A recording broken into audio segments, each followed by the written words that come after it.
Hello. There we go. Jeez. I've been having issues with my microphone not working. I had that issue yesterday over on Kelsey's channel.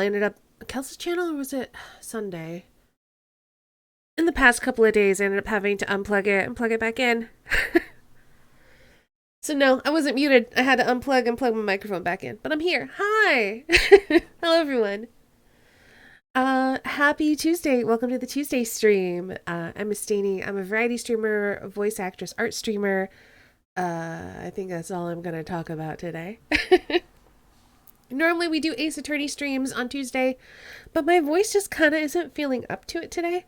So I figured Blue Badger, we're taking a break from Ace Attorney this week, just to kind of give my voice some time to rest.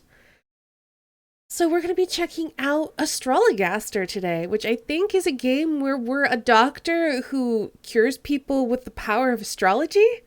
So that'll be a thing. I'm looking forward to checking that out. It's a short one though.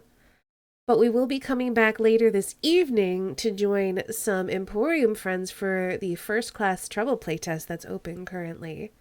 I'm looking forward to that.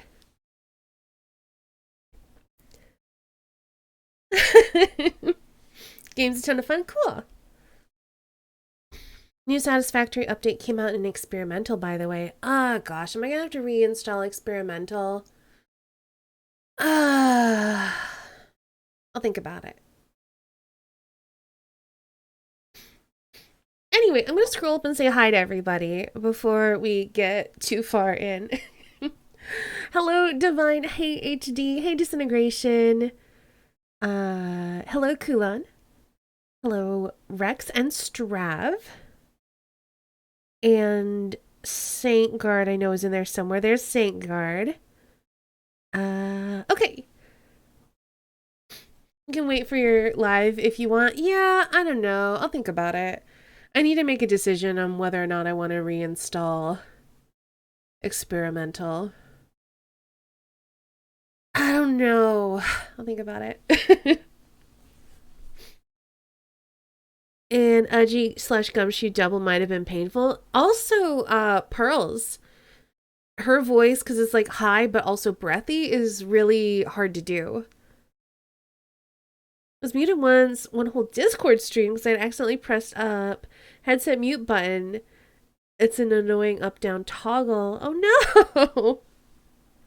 Anyway, so yeah, we're gonna just be doing like a little short stream with this game, and then we'll come back later tonight at around 8:30 or 9 p.m. for First Class Trouble, which I think should be fun. Also, thanks all y'all for being chill with me, changing up the schedule some.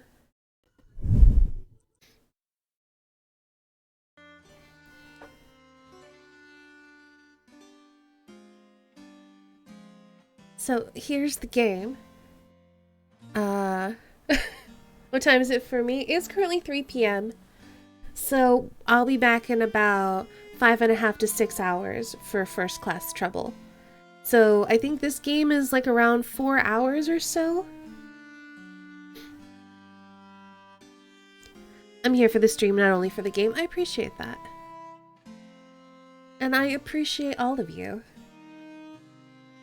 So yeah, we'll do about 4 hours of this, or however long it takes. Like 4 to 5 hours. Be sleeping. Fair enough. You're across the pond. I would expect nothing less. And then we're going to take a little bit of a break, and then we'll be back in about 5.5 to 6 hours for First Class Trouble. Obviously, if you can't be here because it's like super heckin' late, no worries. There'll be a VOD if you want to check that out. Want that lamp?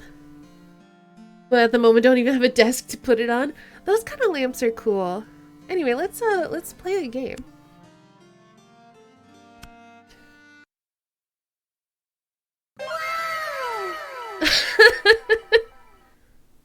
My wife left me due to my constant astrology puns. It finally tore us apart. Long ago in England in 1592, there begins our tale, and all of it is true. Through all of London, bubonic plague spread, covering folk in weeping sores and leaving thousands dead. love this already.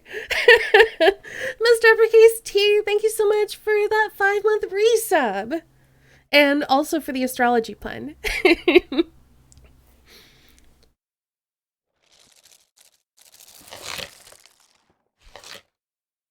From towns and cities, doctors they did flee, leaving their patients to die in misery. But one brave doctor stayed when all the cowards fled. Might have to be because he was too sick to leave his bed. The abrupt pause when you have to turn the page is just delightful. Hey, Critwitch! Alas, 'tis my final hour. I will surely die. I am too far gone to recover, and for the plague there is no cure. Unless a cure might be found in the stars.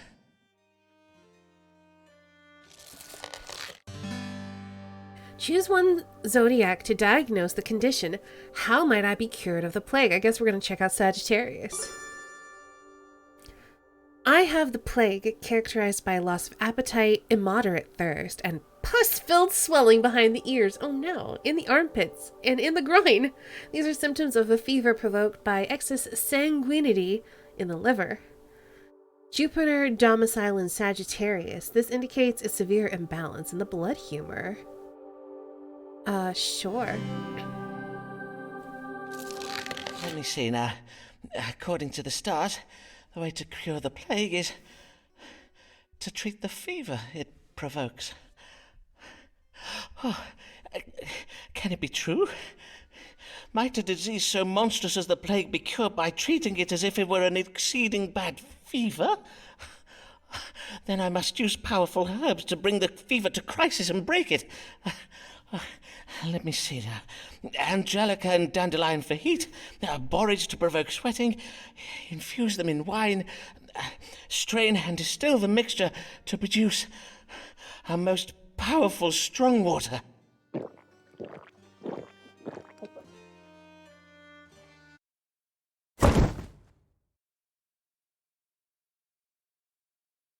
Huzzah! I wasn't sure. Cured.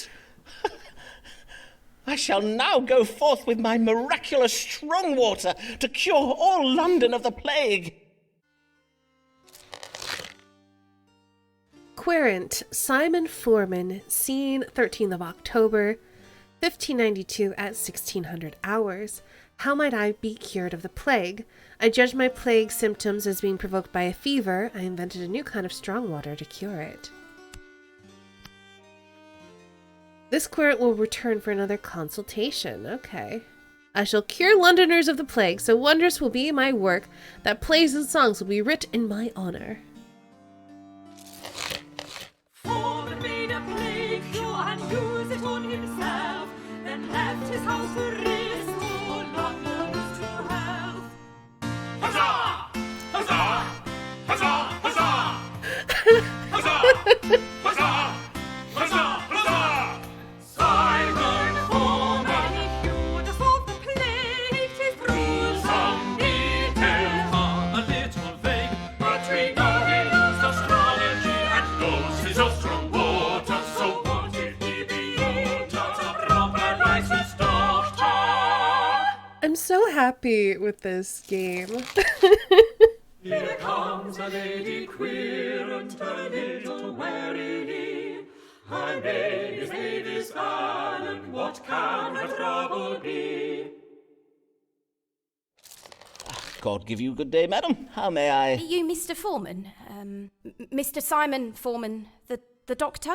Aye, madam, I am indeed Dr. Simon Foreman. I bid you welcome to my consulting chambers. Mistress... Allen, Mistress Avis Allen of Lambeth. Pray tell me your age, if you please, madam.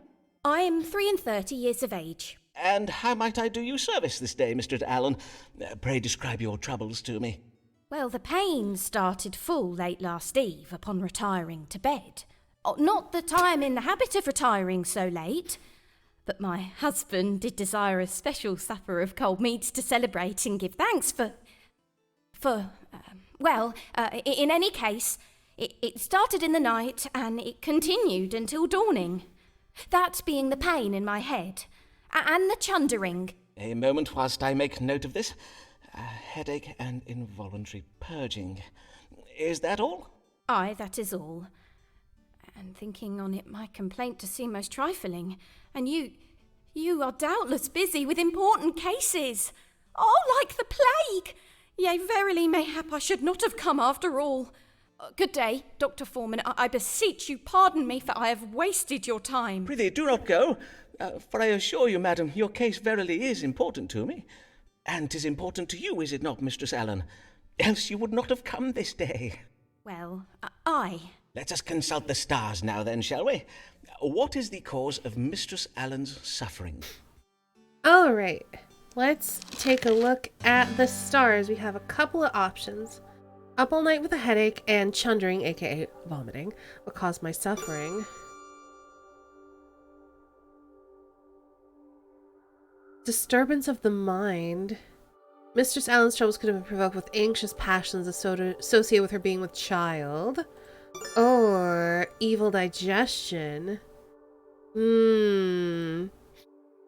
I think it's this one. They were celebrating the fact that she's pregnant. Yeah. Please, madam, I require paying customers. Absolutely. I'm gonna go with this one. We'll find out if it's right or not. You are with child, Mistress Allen. 'Twas the reason for your celebration last even, methinks. Aye, but how did you know? I can see it in my chart, madam. There is a planet aligned with Scorpio at present, Scorpio being the constellation that rules over such matters. Pray tell, how long has it been since your monthly courses? It has been 14 weeks since my courses, and yesterday I did feel the child quicken.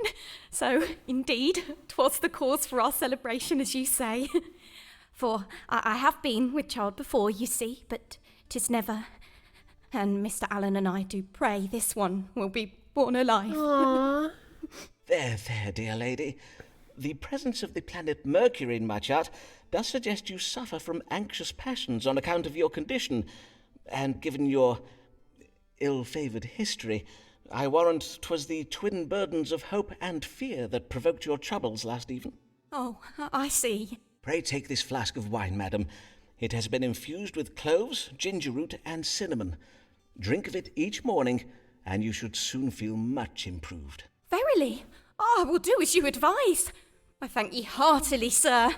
Fare you well, Dr. Foreman. Fare you well, Mistress Allen. I hope that it works out for her.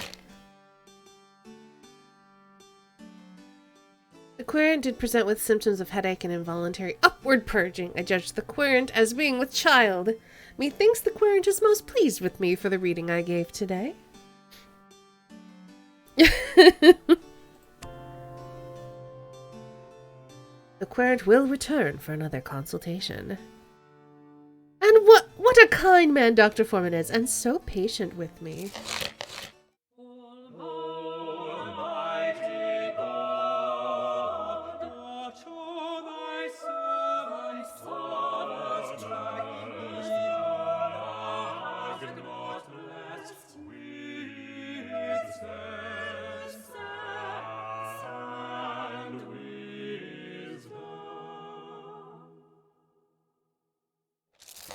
Good day, sir.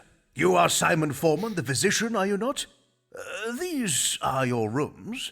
Indeed, I am he, and well met, sir. Be it Thomas Blagg I have the honour of welcoming to my humble consulting chambers, the Dean of Rochester Cathedral? Indeed, 'tis I, Thomas Blagg. Though it is not upon church business that I come to you this day. 'Tis upon a matter of my own that I require counsel. I have lately been offered some very lucrative investment opportunities, and, well, it is said that God speaks to us through the stars, does he not? Indeed he does. 'Tis well known that astrology is but a conduit for the word of God, as interpreted using scientifical means. And now, these investments of which you speak, pray tell of them, if you please. 2 merchant ships will shortly set sail on very lucrative trading expeditions. I do not possess the coin to invest in both. Hence, I must choose between them. And I must choose very wisely indeed.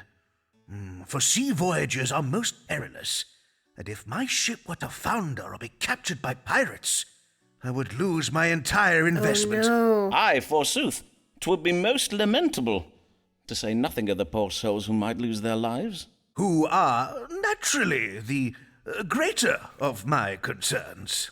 Aye, naturally. And whither might these ships be bound? The first is bound for the Spice Islands of the East. 'Tis a voyage to be undertaken by a ship named the Conquering Cherub. The other is the Pride of Yarmouth. She is to bring back sugar from the Americas.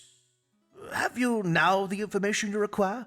Then perchance you may divine for me upon which of these 2 ships our Lord God has bestowed his divine blessing. No. Aye, Dean Blagg, we may now consult the I'm stars. so worried. Should Thomas Blagg invest in the voyage of the Conquering Cherub, or that of the Pride of Yarmouth?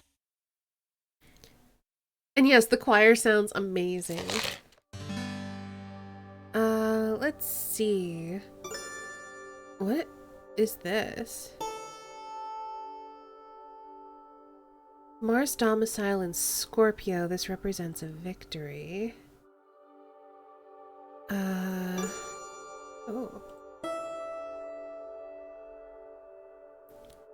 This represents a change in fortune. That sounds bad. This represents femininity.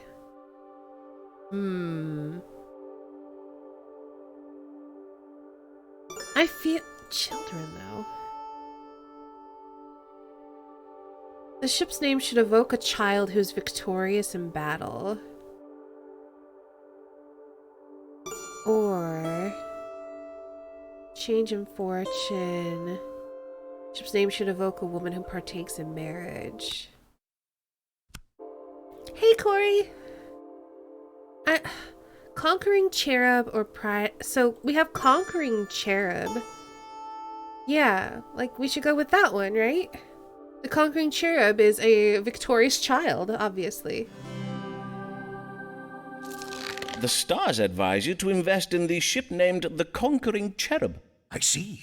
And why is that? Well, I have calculated that at this very hour, upon this very day, the planet Mars and the constellation Scorpio do both dwell in that part of the sky we call the House of Children. And, as it happens, Mars is the ruler of Scorpio, hence we may say that Mars is presently exalted. Mars has been exalted by Scorpio, you say? And what might that mean? When exalted, Mars represents victory. And so, with victory in the House of Children, we may read this as a victorious child. Ergo, the Conquering Cherub. Ah, I see. For a cherub is a kind of child, is it not? In sooth, I do find the science of astrology verily fascinating. I thank you, Dr. Foreman. You have been most helpful. You seem very confused, and that makes me worried. The Quarren did wish to know which of the 2 trading expeditions would make a better investment. I advise the Quarren to invest in the voyage of the Conquering Cherub. Alright. A child with a lion's head and too many eyes. Uh-oh. Okay.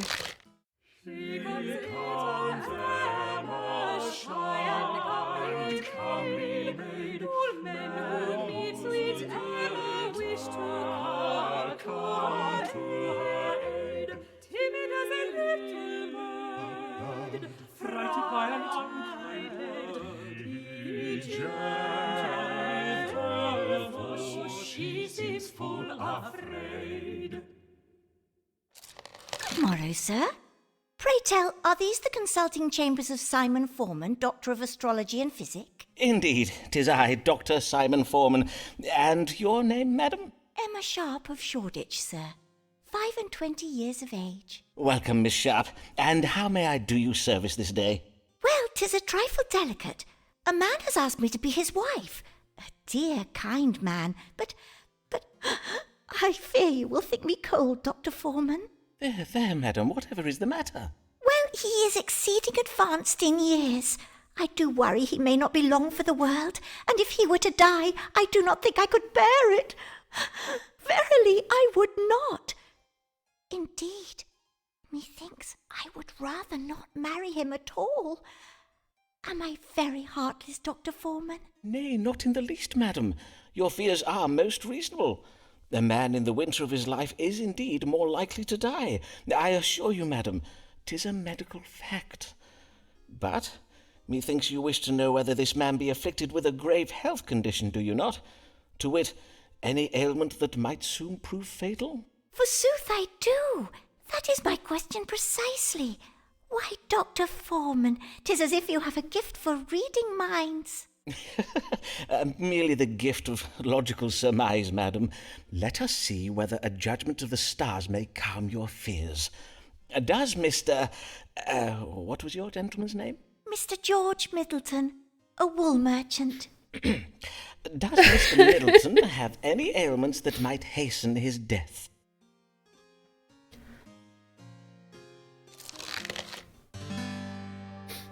Does George Middleton have any grave health conditions? This suggests a mild enchantment cast by a witch, or the possibility of death. Let's see. Oh wait, hold on. Hold on. Bewitched. The enchantment may prove fatal. The dropping down of the urine? Characterized by involuntary urination. Exacerbated when combined with his fear of heights. How am I supposed to know? Suffers from a cardiac passion, a condition that may end in death. Bitsy, thanks for hosting. Hello and welcome. Incurable imbalance of phlegm. How do I know? It's a game where we are helping people with astrology. Okay, so I don't think witches exist.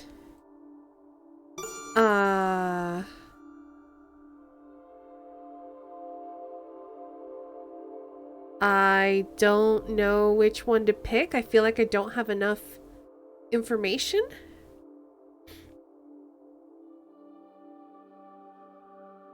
Bring him before the magistrates assembled in the court in the shire in which he dwells. The laws in the Commonwealth clearly forbid such soothsaying witchery. Oh no! Go marry him if you pick Leo? Maybe.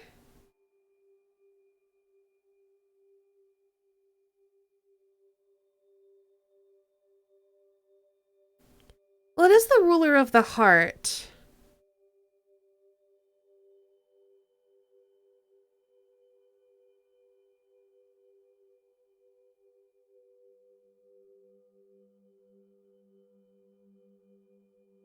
And he wants to get married, so let's go with the heart one, I guess. I am full sorry, madam, but the stars give heavy news. Mr. Middleton suffers from a cardiac passion. Indeed, his heart may stop at any moment. He must avoid anything that might alarm or trouble his vital spirits. One shock could be enough to kill him. Oh, woe, alas, poor Mr. Middleton. I thank you for your kind understanding, Dr. Foreman, and for your discretion in this matter. I will at once to my family go and beseech them not to make me accept Mr. Middleton's proposal. God give you good day, Dr. Foreman. I guess we'll find out if she did want to scare him to death or not.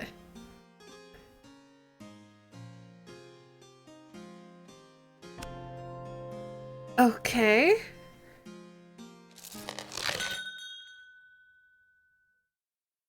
Public notice. Beware, is the man treating you a qualified licensed doctor? London has lately been importuned by low-born charlatans claiming the title of doctor. These men have never attended university and therefore cannot be trusted. Any man found to be practicing medicine without a medical license shall be prosecuted. to the full extent of the law. Dr. Richard Smith, President, College of Physicians. Uh-oh. Murdering would those doctors come? Murdering those doctors come. Murdering one fine day. Those doctors will they slave Those for doctors men? will Those they doctors will they slave for they slave for will they send him to jail? They send him to jail. Good question. What is the meaning of this warning being put about by the College of Physicians? Do they mean to do me harm? It is true that I do not have a medical license. What am I to do? Mayhap the stars will advise me. Can the stars tell you to go get a medical license?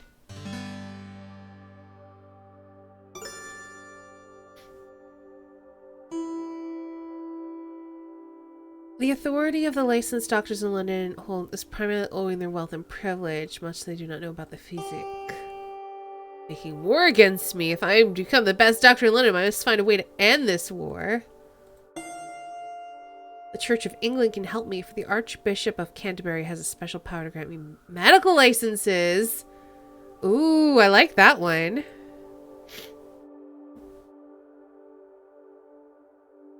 Do you need a medical license to read the stars? I think we need a medical license to do anything involving health. Whereas this one says, use brilliant mind to forge strong relationships with my querents. And be sensitive to the need of my querents. I think both of those are good. Relationships and service to others. Or wealth, ambition, and religion. I feel like even if we're good to our querents, they won't have the power to save us. We need to make a connection. I see. These doctors have waged war against me, and the only way to stop them is to obtain a medical license. And in the House of Religion... Ah, yes. A reminder that the Archbishop has the power to grant such licenses. Mayhap I will one day find a way to petition him for one. In the meantime, I must serve my querents well, for if I do, they will doubtless favour me with letters of recommendation I can use to petition the University of Cambridge to grant me a license. Oh, I see. So that was the whole relationships with the querents thing. Okay. Who's this man at the door who we've not seen before? Who's this man at the door who we've not seen before? Who is come to inquire dressed in so strange attire? 'Tis Signor Ferraro.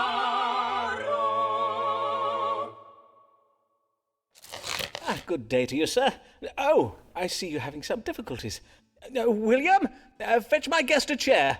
No, it's good. I am just a little stiff. As you wish. Mr. Signor Riccardo Ferraro. I am a gentleman of Venezia, come to make a trade in London. Venice? 'Tis a fine city, I hear. And how may I do you service this day, Signor Ferraro? I am come with una problema medicale, and you are most great dottore who does cure all London, huh? You cure Ferraro too, see? Forsooth, I will seek to do so, Signor. Pray, describe your complaints, if you please. Is burning when I make the water. Pain during urination? See, and is pain down here. Molto pain. And pain in the lower back. Oh no, he's got kidney Now, issues. Let us see what the stars can tell us. What ails Signor Riccardo Ferraro? He's got a kidney infection, obviously. Possibly kidney stones.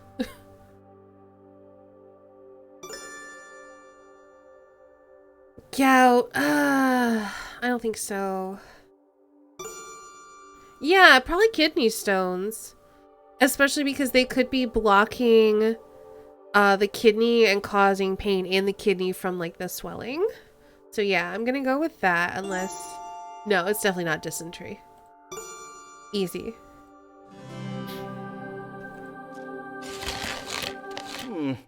'Tis a case of stones in the kidney, I regret to say. But worry not, Signor. I will give you an ounce of my strong water to dislodge them. Drink this entire flask when you rise at dawn tomorrow. You may then expect to evacuate the stones by way of your privy member within just a few hours. Ah, your famous strong water. This water is said to cure the plague, huh? I thank you, Signor Foreman. And now Riccardo Ferraro bids you good day. Here, shotgun this beer. Sounds a lot like you're using medical knowledge rather than relying on cosmic powers. For shame! No, there's a combination. You pay attention to where they're talking about, and then you use astrology and like, oh, well, he's got kidney pain, so let's look at the ruler of the kidneys. No warning about the pain? He's already in pain.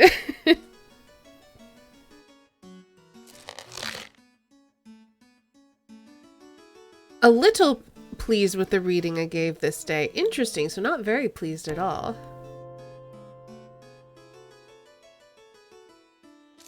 Tis sure she is no beauty, 'tis true she lacks finesse, but every awkward hero needs his awkward princess. Oh, this savage, what's a good word for this choir? Just ripping on everyone. I love it. Ah, well met, Mistress Allen. Pray tell, the last time I saw you, you were with child, methinks. Pray tell, how fares... I would rather not talk about that, if you please. Oh, I see. I am full sorry, madam. I'm come upon... The matter that brings... Pardon, I prithee, madam, say on. I'm come about the new law. I know not what to do, and I would have counsel. You are in trouble with the law, madam? Nay, at least not yet, but my neighbours have begun to remark unkindly upon my absences, my Sunday absences from church. I am afeard one of them may soon denounce me. Ah, 'tis the Act Against Recusants you speak of. The law that obliges Catholics to attend church and take the English sacrament.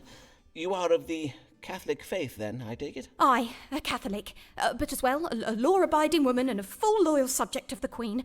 Long may she reign. I do not doubt it, madam. But to take the Protestant sacrament, 'tis heresy. So says the Pope in Rome. I risk being damned to hell if I do it, Dr. Foreman. Oh, no. Verily, I find myself in a most terrible bind. I see. Damned if you do, yet condemned if you do not. A cruel bind indeed. Well, let us see if the stars may untangle it for us. Should Mistress Avis Allen attend Protestant church services? Okay. Some have the wrong impressions of the Allen's wealth and are envious. So, her lady neighbors are jealous of her wealth, or must remain strong in her faith, for when the Queen dies, her successor may revert England back to Catholicism. Maybe punished by the authorities. Cooperation.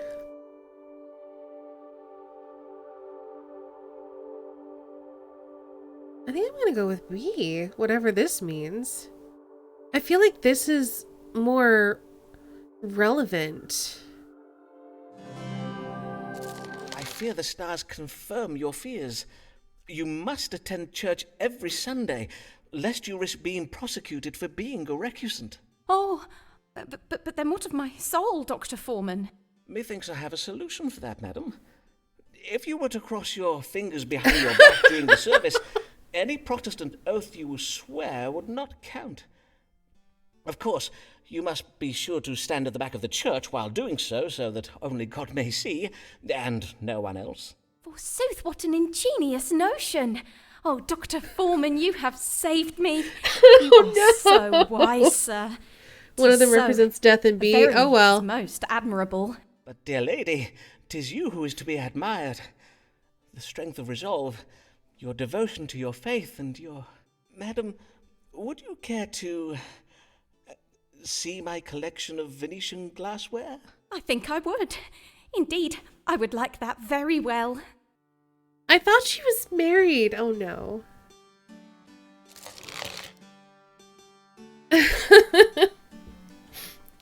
Oh no.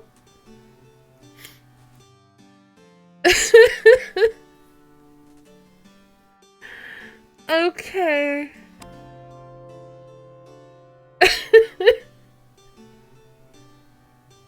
That was a different lady, Rex.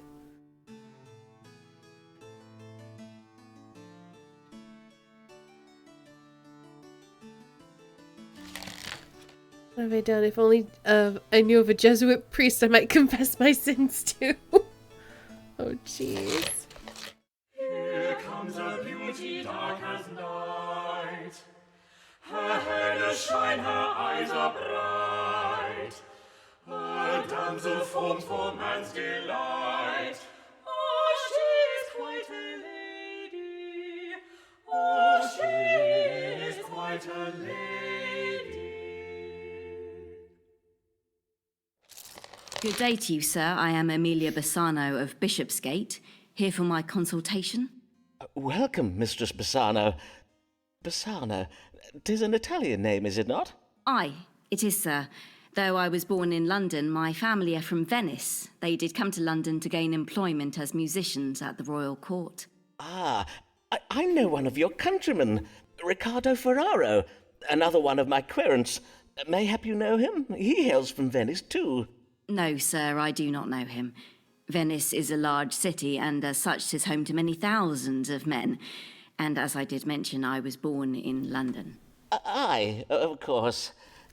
Mayhap we turn our thoughts to what brings you hither this day. This guy. Have you a question for me?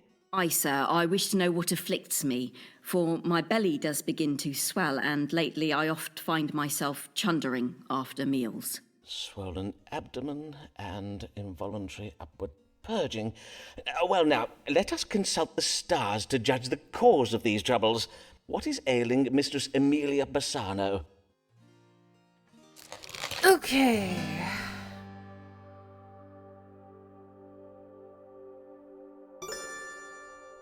Liverworm. This represents an imbalance of phlegm in the body.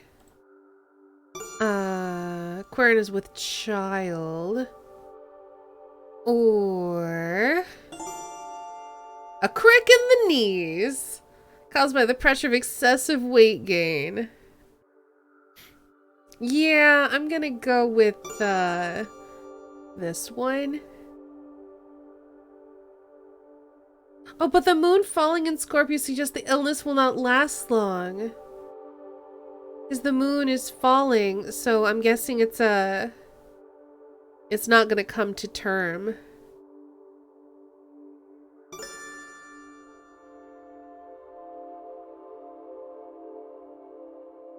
Oh no.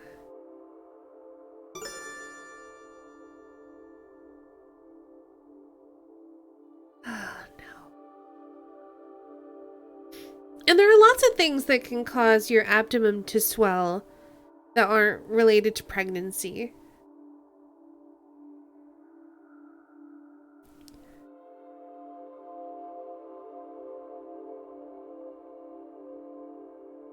I feel like there's no need to tell her she's pregnant if it's not gonna come to term.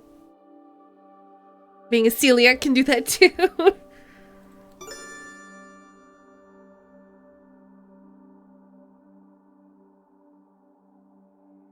She's also vomiting after meals.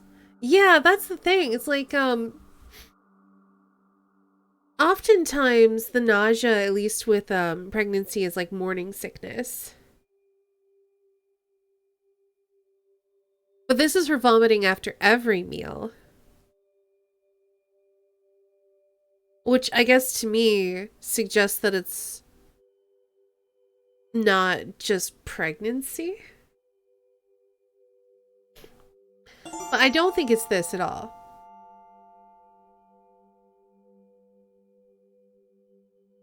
Ulcers is not an option, Rex. I I think it's one of these two.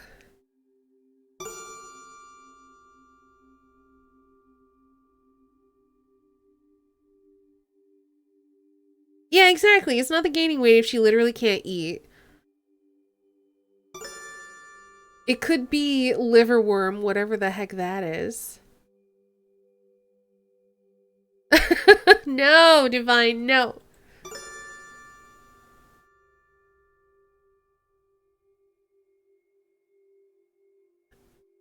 I'm gonna do liverworm. You have a fasciola hepatica, commonly known as a liverworm, a worm that has made its home in your liver. This would explain the swelling in your abdomen. I see. And what of my chunderings, sir? You may also blame the worm for that, for it seems your uninvited guest is a harsh critic of the meals you send him. When he feels the dish has been over-seasoned, or mayhap when your beef has not been cooked to his liking, he sends it back. Then how might I expel this verminous intruder? I must own I find the notion of sharing my repasts with a worm right unsavoury. 'Tis a simple procedure. First you are to fast. After 2 full days without food, the worm will begin to hunger most acutely.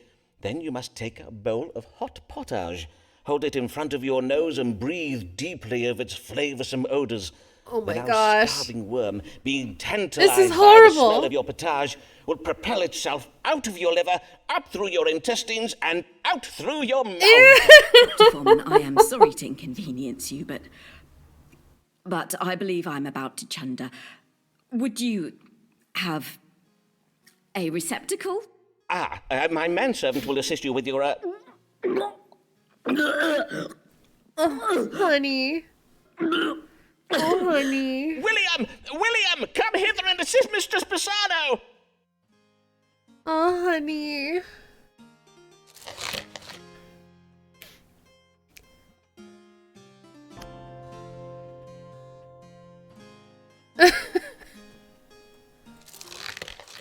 Mary Payne is frightened when she spies a looking glass, for 'tis a portal out through whence the gates of hell do blast. A deadly and foul wind that comes direct from Satan's power. La, la, la, la, la, la, la.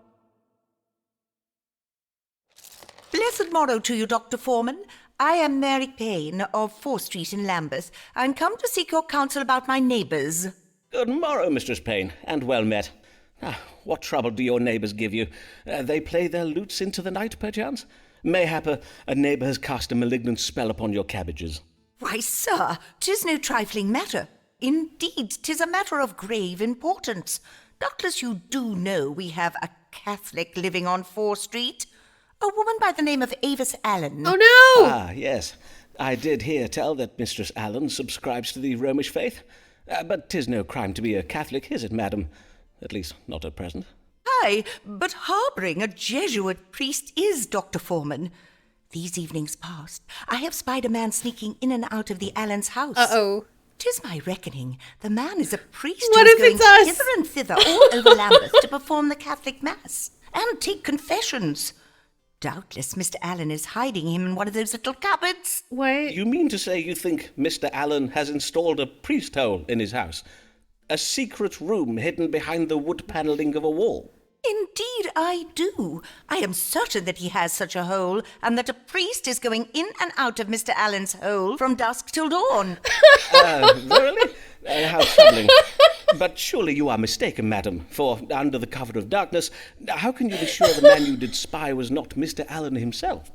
Nay, 'twas not Mr. Allen. Mr. Allen is a fine, tall figure of a man, whereas the figure I did spy was very narrow and malformed in appearance. A scrawny little imp of a man he was. I see. Oh, no. Now, you must not think me intolerant, Dr. Foreman. If Mistress Allen must cling to her idolatrous backward beliefs, 'tis her own affair, and I have no wish to cause trouble for the Allens. And 'tis true that Mistress Allen does now attend church on Sundays and takes the English sacrament just as she ought to. But we residents of 4th Street are decent English folk. We will not abide an agent of Rome sneaking around our neighbourhood, muttering incantations in some devilish foreign tongue. I think you mean Latin, madam. But before I act upon my suspicions, I think it wise to know if there be any truth in them. Then let us see what the stars can tell us. Who is this mysterious stranger, and why does he frequent the Allen's house late at night? Oh, no. Option A. The man Mistress Payne saw harbors cruel intentions towards the Allen household's good and... Oh no, it could be a robber. Mistress Payne will die suddenly, mayhap before the end of this consultation.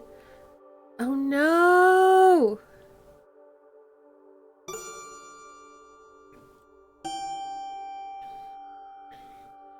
Okay, so this would suggest that it is maybe the Roman priest. Ooh.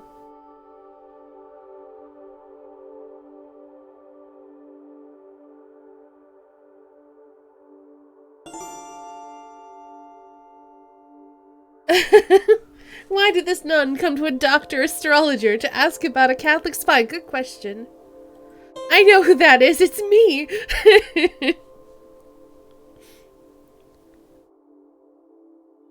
Oh no, a Jesuit priest. So option C is a Jesuit priest. Option A represents like a thief who's going to potentially murder her. And then option B...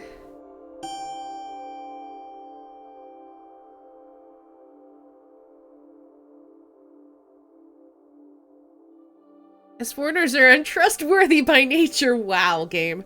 This element may be of no particular significance. B says she's having an affair. Well...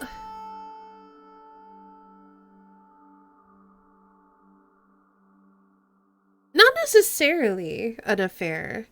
It could be that she's consulting,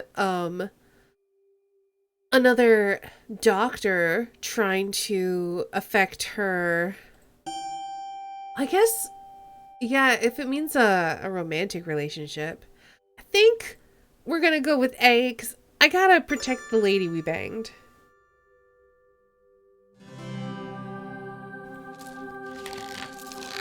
The man you saw prowling around the Allen's house is no priest.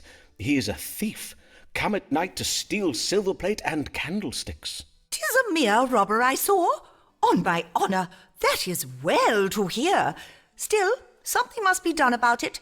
I will rouse the menfolk of Fore Street and have them patrol our street each night until this sneak thief is apprehended.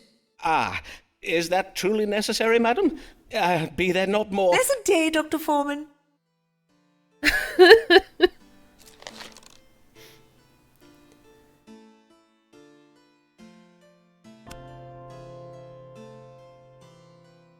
What a fine-looking youth Foreman's manservant is. Oh, what that I were my niece's age again. Oh, lady. When the querent does rock a continental frock, when the Ferraro does rock a continental frock, when his Italian flair features or facial hair, 'tis Ferraro.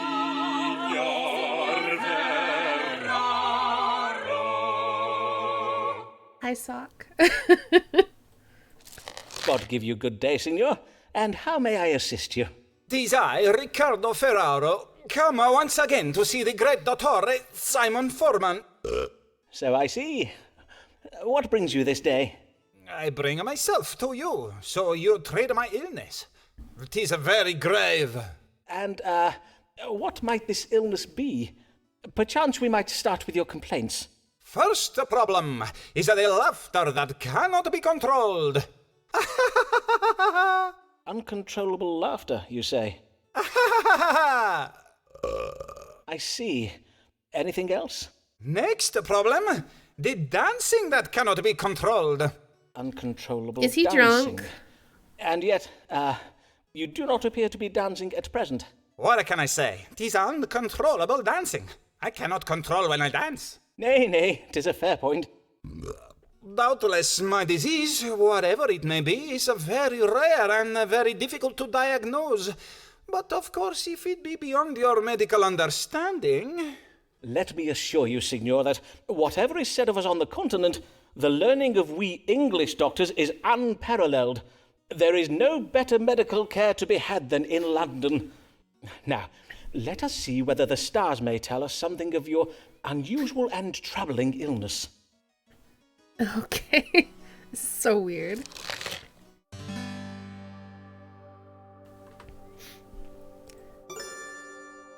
Bitten by a tarantula on one of his ankles. Tarantula venom causes the victim to laugh, sing, or dance uncontrollably, while also provoking an acute loathing of music. Okay. Or colic, a disease that abdominal pain, belching, and bloating of the stomach. We do hear him belching a lot. But what? We're gonna go with this. Because he's belching a lot. But it wasn't any of the symptoms he gave us. I don't care. It sounds to me like you're experiencing pain in your stomach. But how did you know this? Indeed, methinks you are stricken with a bout of colic. Most doctors do advise upward purging, but I have found the dog cure more efficacious in cases of colic. The dog cure? Aye. First you must find a dog lying idle on the ground. On any street in London you will find such a creature. Then you must kick the dog away. Oh, don't kick a lower your dog. breeches, and then make water upon the spot where the dog did lie. If you say so, Signor Foreman. If we were not on English soil, of course, I would have said you were bitten by a tarantula. But there be no such spiders in England. Our weather is much too cold for them. Indeed, only an overqualified quack who draws his medical knowledge from books alone would think such a diagnosis appropriate in this case. Indeed, most ludicrous. And in truth, the laughing and dancing you are troubled with may doubtless be attributed to your hot-blooded Latin temperament. Doubtless you speak it true, eh? 'Tis but a symptom of my hot Venetian blood. Riccardo Ferraro bids you good day. He doesn't seem quite pleased by that, though. I feel like they're not happy with most of the diagnoses we're making. Why does this lady feel confined? Mayhap the world is too unkind. Nay, doctor, medicate her mind. Pray cure this comely lady. Pray cure this comely lady. Yeah, I agree with that, Strav. Good day to you, madam. Yes, good day. But also, Strav, we knew about pain in his stomach that he didn't tell us. I'm not even gonna bother to ask what this game is. You're looking at it. We solve medical problems with astrology. Maybe smuggling tarantulas, maybe. Hey, Mr. Foreman. Pray tell, is your Venetian querent Riccardo Ferraro one of the patients you treat for troubles of the mind? Forsooth, his manner is right strange. I passed him at the door, and when I addressed him in the Italian tongue, he abruptly Signor turned from me Ferraro and has ran no away grave down the troubles street. of the mind that I'm aware of. Mayhap he was merely dumbstruck by your beauty, madam. Dr. Foreman, a man is rarely struck dumb by a woman's beauty. Indeed, 'tis quite the reverse. He is oft rendered all the more loquacious, plaguing her with ill-formed metaphors he believes are compliments, and with hasty declarations and invitations she has neither sought nor invited. Ah, quite. But let us turn our minds to happier thoughts. I did lately hear of your marriage to your cousin, Mr. Alfonso Lania, for which I must congratulate you. Ah, yes, my marriage. 'Twas arranged when it became quite apparent that I was with child. Of this you failed to inform me. I came to you with a swollen belly, as you may recall. Dang it! Verily? Then I beseech your pardon, madam. And your child and husband are both well, I hope? I would rather not discourse on the subject of my husband, Dr. Foreman. As it pleases you, madam. What brings you But the this day? stars told Lately, her she I have wasn't going been to carry to feeling term. heavy and lethargic. Whatever. I do also find it hard to fix my attention upon the book I am reading or upon words I am composing. And yet, although I oft feel right tired, I am having difficulty sleeping. Well, becoming a mother, beset with all the demands of a suckling babe, can force change upon the normal rhythms of life. Nay, 'tis not that, for I have employed a wet nurse for the feeding and much of the care of my son. Methinks I must have some kind of disease. I see. Let us consult the stars to see what afflicts you. What is ailing Mistress Amelia Lanier? Astrology's inaccurate? What the heck? Who would have thought? Melancholy, being an excess of black bile. Oh, but that's incurable. That makes me sad. I don't want to give her bad news.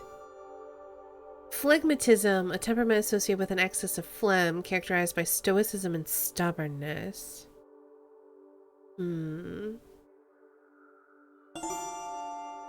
Choleric temperament. Aggressive opinion. No, I don't think that's right. It's one of these two. Is it just guessing? I think there are some clues, but I think there's also some guessing.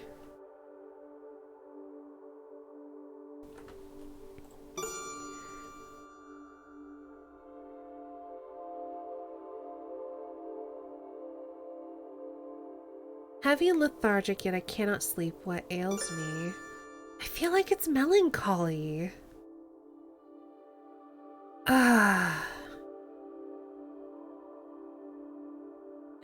I think it's melancholy. I think she's depressed.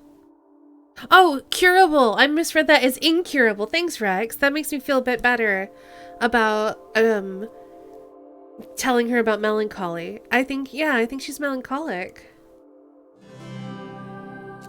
Mistress Lanier, the stars indicate that your suffering is occasioned by melancholy, or, in other words, black bile. Yeah, exactly, Corey. I see. And what treatment can you give me for it? Before we speak of treating your condition, madam, I think it wise we determine what has provoked it. You did express a desire not to speak of your husband, and I cannot help but think that such a reluctance reveals where the source of your troubles might lie, to wit, within your marriage. Would I be right in thinking this? I do not wish to cause you distress, madam, but as a doctor, I do feel I must press you in case it is relevant to your troubles. My marriage is not a happy one, Dr. Foreman. Mr. Lanier and I do not agree on matters of money and strong drink. I see. And what are your opinions on these subjects? That he spends all our money on strong drink. He disagrees. And your husband cannot be brought around to see your point of view, nor you his, I presume. Well, the marital discord provoked by strong differences of opinion can oft engender melancholy in a wife. Until the matter is resolved between you, you may take a syrup of roses and chicory. April! Drink of it each day, and it will serve to Hugs and left reinvigorate raw. your vital spirits. I will also have my manservant William bleed you of some of that excess bile. I thank you, Dr. Foreman. William, come hither and bleed Mistress Lanier. Poor lady. April, thank you so much for the 33 months! Hugs and loves right back at you. I hope you're doing alright.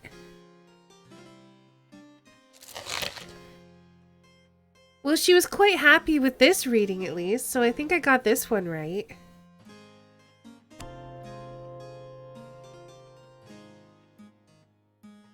Mayhap bleeding my husband would cure him of his taste for strong drink.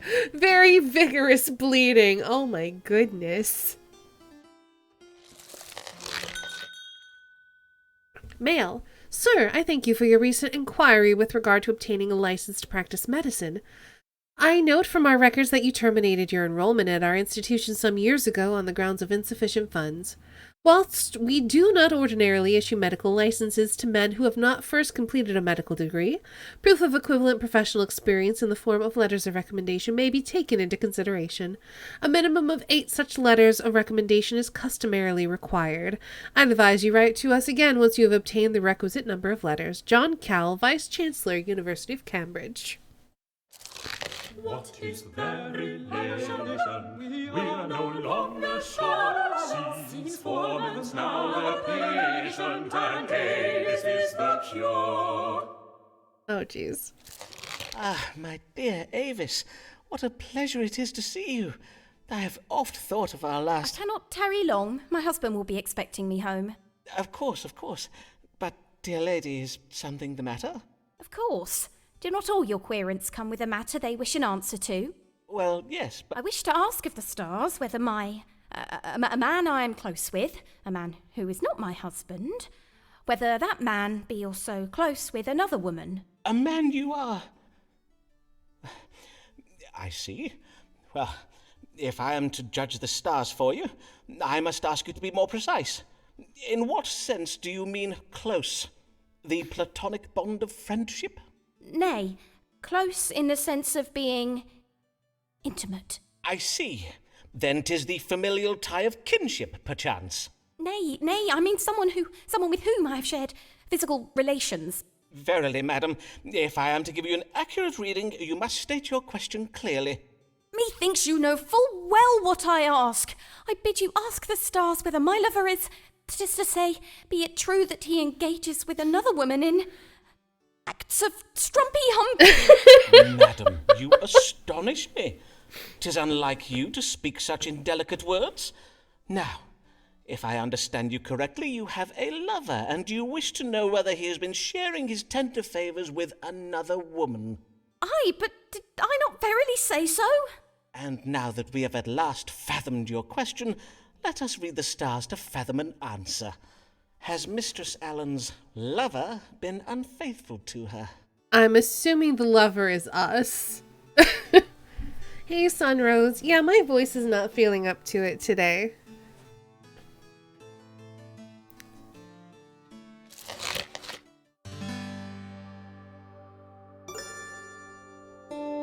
Mistress Allen's mind has been turned by jealousy and confusion. That sounds right. Should be more optimistic. Unexpected intimacies between me and Avis. Okay. Or... lover seeing a woman who's willing and able to marry him, he wishes to continue his family line. No longer pleases her lover. The spark's been lost. Mr. Allen's lover wishes to father a child. No, we're gonna go with A. But yeah, my voice is just feeling kind of tired today, and I didn't want to stress it by doing a bunch of voice acting, so hopefully we'll be returning with Ace Attorney next week. The stars are most clear, madam. Your lover has not been coupling with another woman. He has not. Forsooth, the stars say that your mind has been turned by jealousy and confusion. Now, if there is nothing further, madam... Oh, how relieved I am to hear you say this. Oh, Simon, what a fool I have been not to trust you. But you...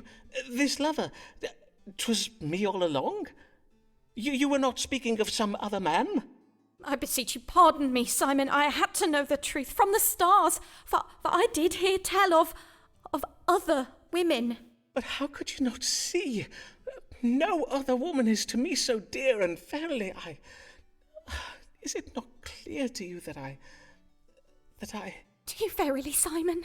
Oh, my dear, sweet Avis. Did he just accuse her to sleep around? I mean... there was a guy sneaking around her house late at night. It could have been another lover.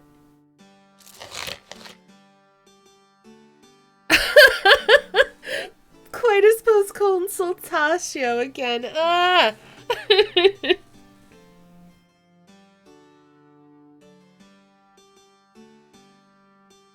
Yeah, I know she's married.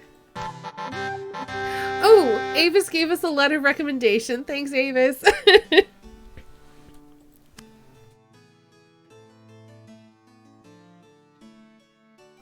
Yeah, we know that she's married to Mr. Allen and that we are her side piece.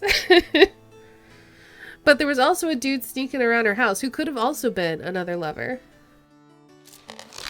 Sybil Fortescue always has what's new. Far ahead of her friends.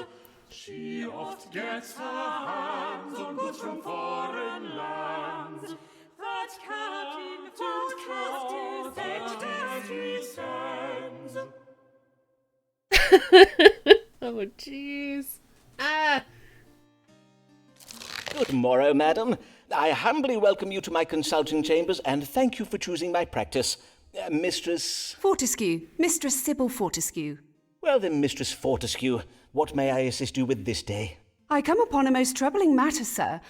I know not whether it is a medical matter or something else. I see. Pray describe your trouble to me, madam. Well, I suppose it all began with a dinner I hosted at my house last even. Mayhap you have heard of my dinners, Dr. Foreman. They are much talked about. Though I fear last evening's dinner will be talked about for all the wrong reasons. Talked about, you say? Yes, indeed, invitations to my dinners are much sought after, for I host the most desirable of guests, lords, bishops, poets, explorers, painters, and the like. Why, last eve I hosted the famous Robert Lord Devereux, the playwright William Shakespeare, and the Bishop of London and his wife. As well as fascinating conversation, at my table I served the very latest and most original dishes. Last even, I served an exotic green vegetable called a potato. So crisp and refreshing. My dear husband sent them home to me from the New World. Doubtless you have heard of my husband, Captain Fortescue.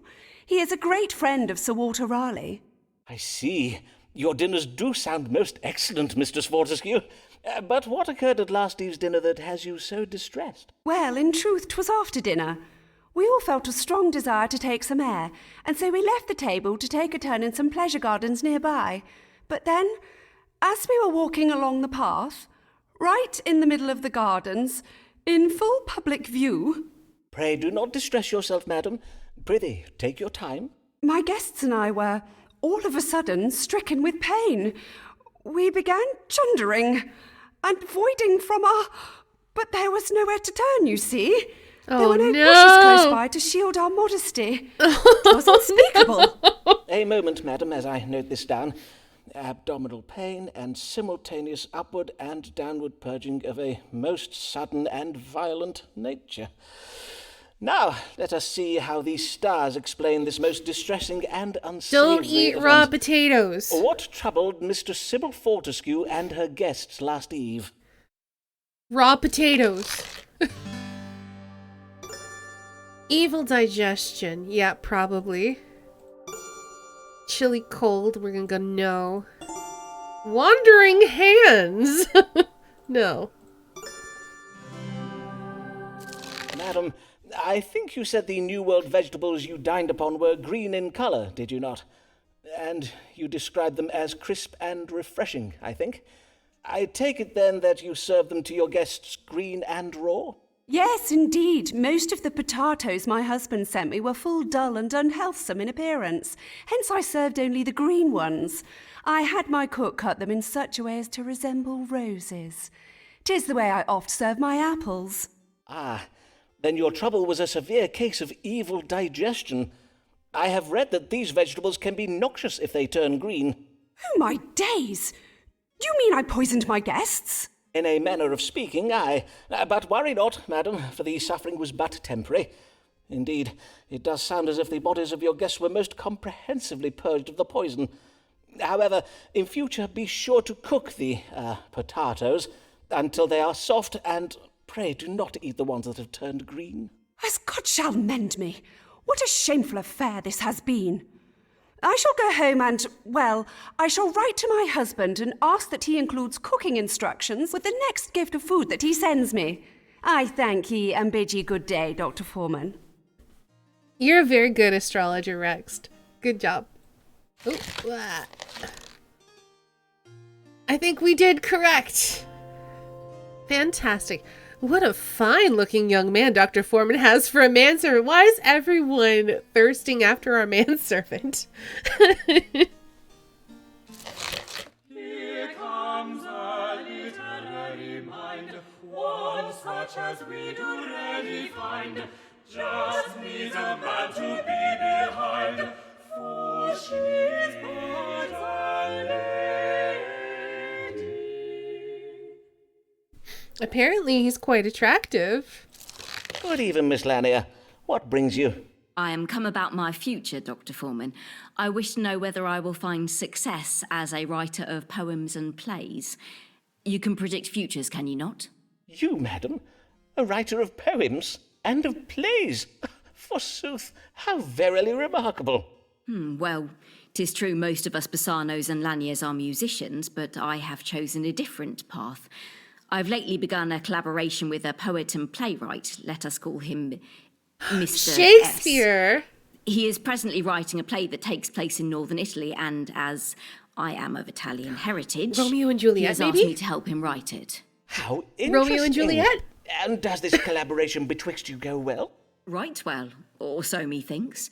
Indeed, Mr. S. did suggest that I am full talented as a writer. Be not afraid of greatness, he told me.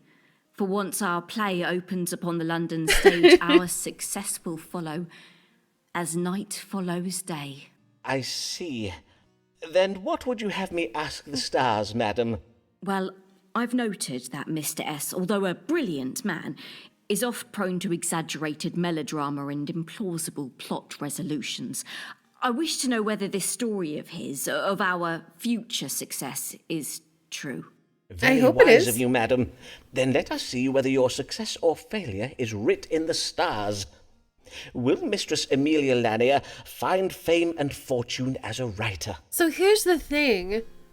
We know from history that we remember Shakespeare's name and not her name.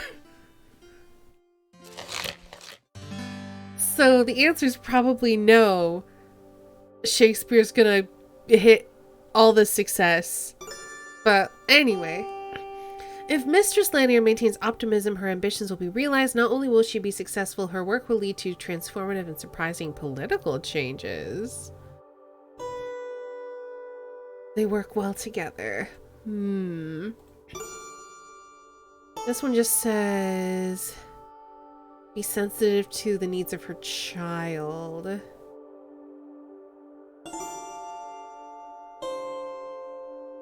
Oh no. Creative theft. A legacy marred by deceit and jealousy. Oh no. I don't know which one to go with.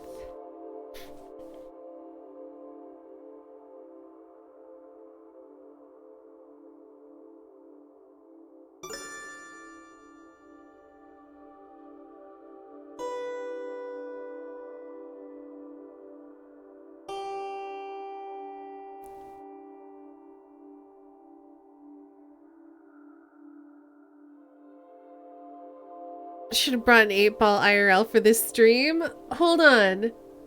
Hold on. Online magic 8-ball. Alright. Should we tell our querent to should we tell our querent to work with Mr. S? Question mark. Contacting Oracle. I don't think it's gonna work. It just says ask again later. Okay, great. Thanks.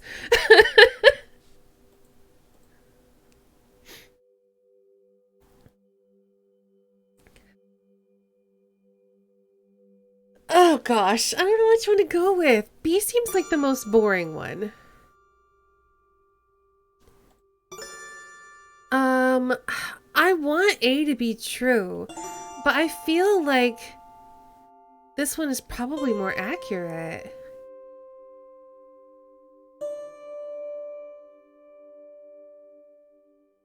what do we know of Shakespeare? Let's let's fully use our meta knowledge as a person from the future. Does this seem like...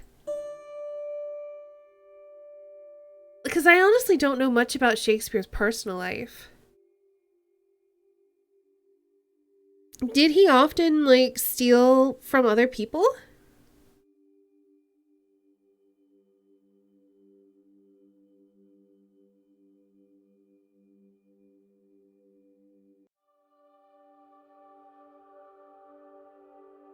Because I would like for her to be successful. I feel like Romeo and Juliet will be successful, but it'll be wholly through Shakespeare.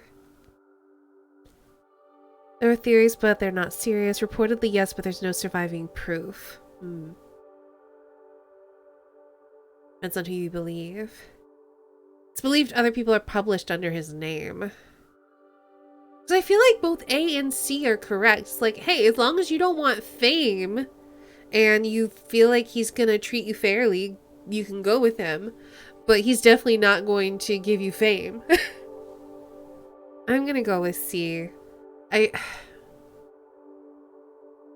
Some people say Shakespeare were several people too. Could be.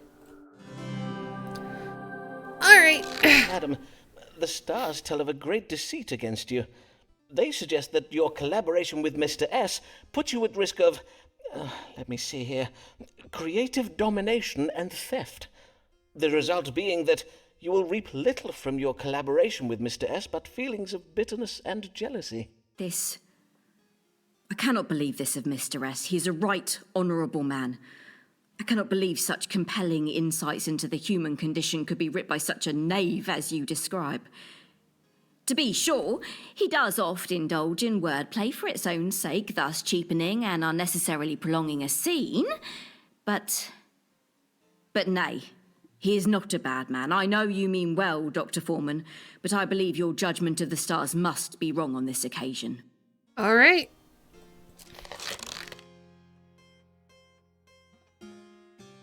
All right. And what if a writer be a knave? Would prose writ by a scoundrel sound as sweet? It is quite a moral conundrum. Mistress Avis Allen, the love of Foreman's life, how futile 'tis to fall for another man's wife. Good day to you, sir. Good day to you, madam. What service may I perform for you this day? For me? None. None at all. Verily. Then I cannot fathom why you... 'Twas my husband who bade me come, for he finds it difficult to speak of... As I say, he had me come in his Captain stead, Keys. and I could think of no reason to give him for why I should not come. I see.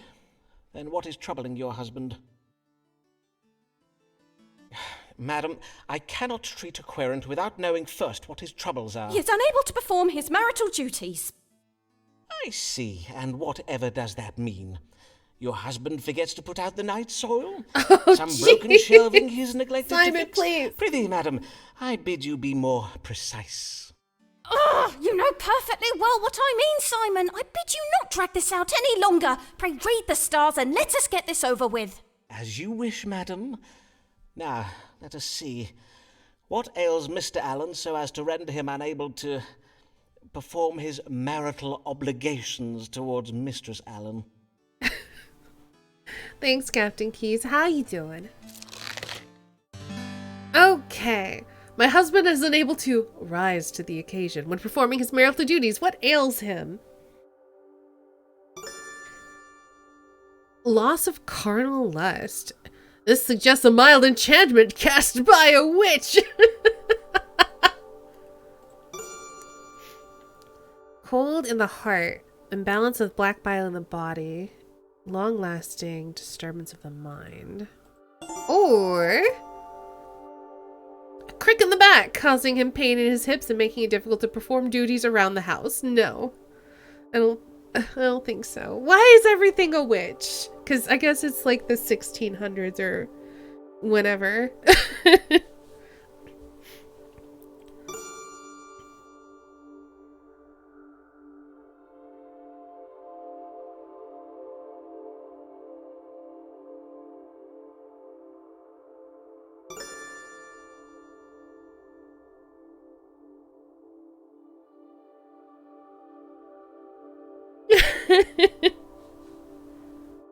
Witchfinder general references. I don't think I'm picking up on those at all.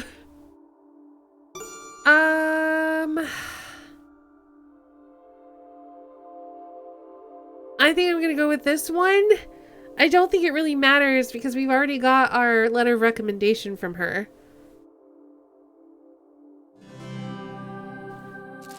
Mr. Allen is afflicted with a cold in the heart, caused by an imbalance of black bile. The treatment for this is quite simple.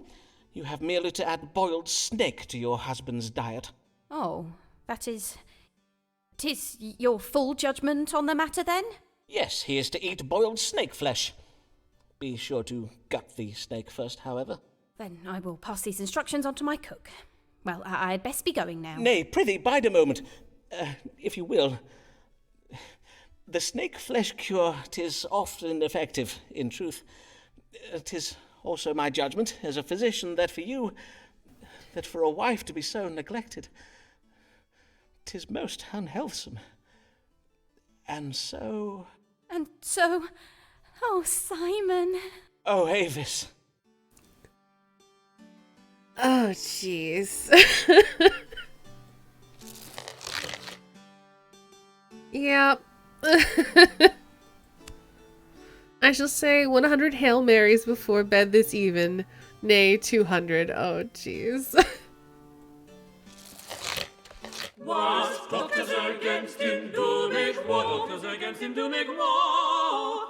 He makes love without a care. 'Tis true, Avis is not his my lord. But in love and war is fair. But in love and war is fair. So Captain Keys, we're keeping Avis as a lover. This is the third time our consults have ended with private time together. Last even, 'twas like a dream. Never in my life have I felt so. Oh, my sweet Avis, 'tis true you are married, but surely a love as great as ours can transcend such earthly impediments. Dare I hope for... Nay, 'tis most unlikely. Or is it? Forsooth, there be no harm in asking the stars. Might Avis honey. Allen one day be mine? I don't think so, honey. So... yeah, family, probably.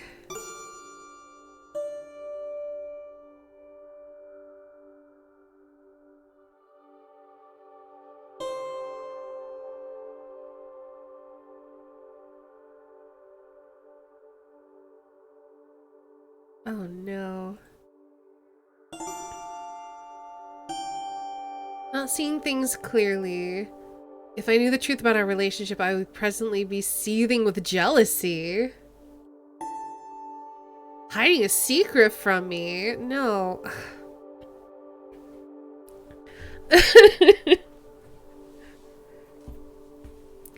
I feel like, no. I don't...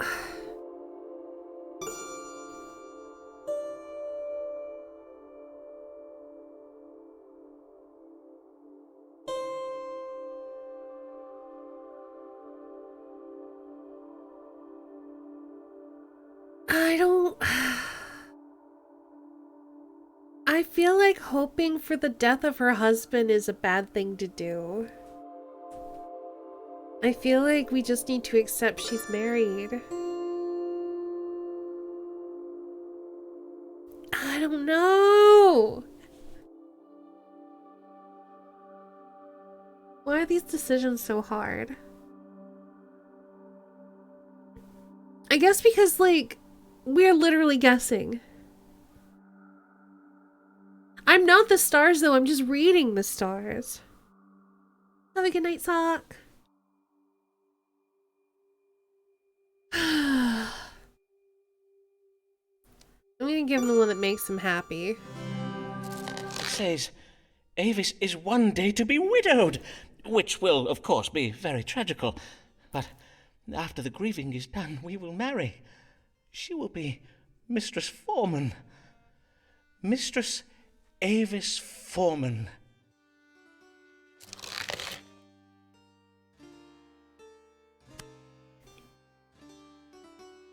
I wonder how Avis will wish to furnish my house. Doubtless she will require the purchase of many cushions. Oh.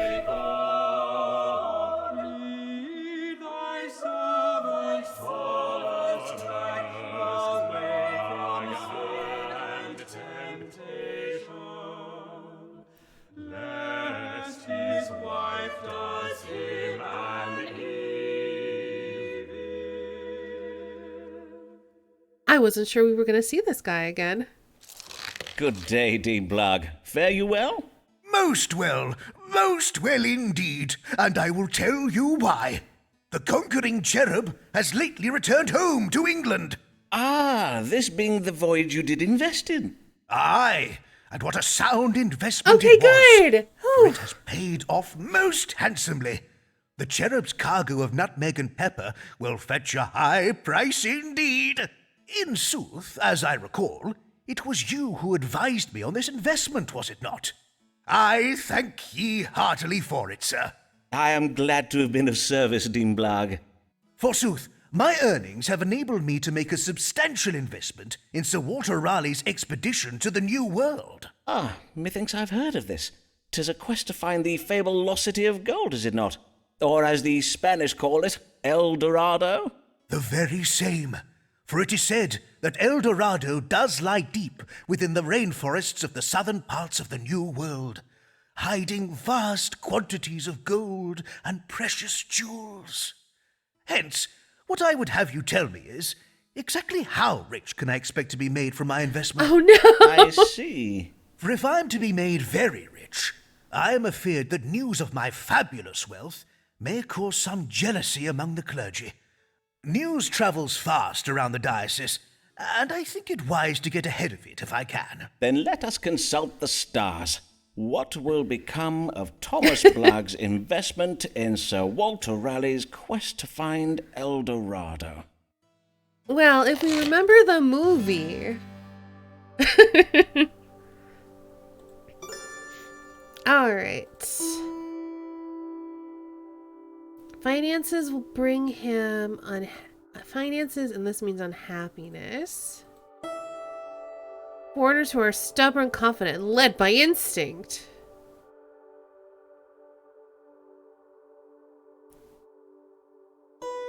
Blake's business partners will be met with violence.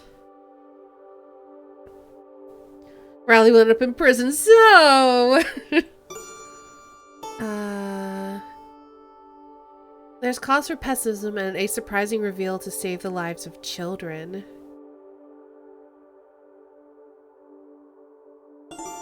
Or Blogg will be able to leave his children a legacy of fine things.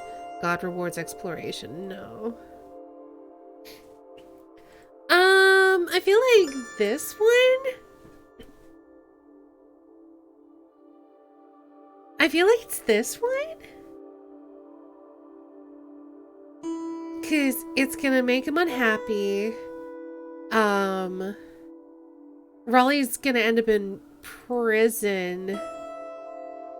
It feels like this one, right?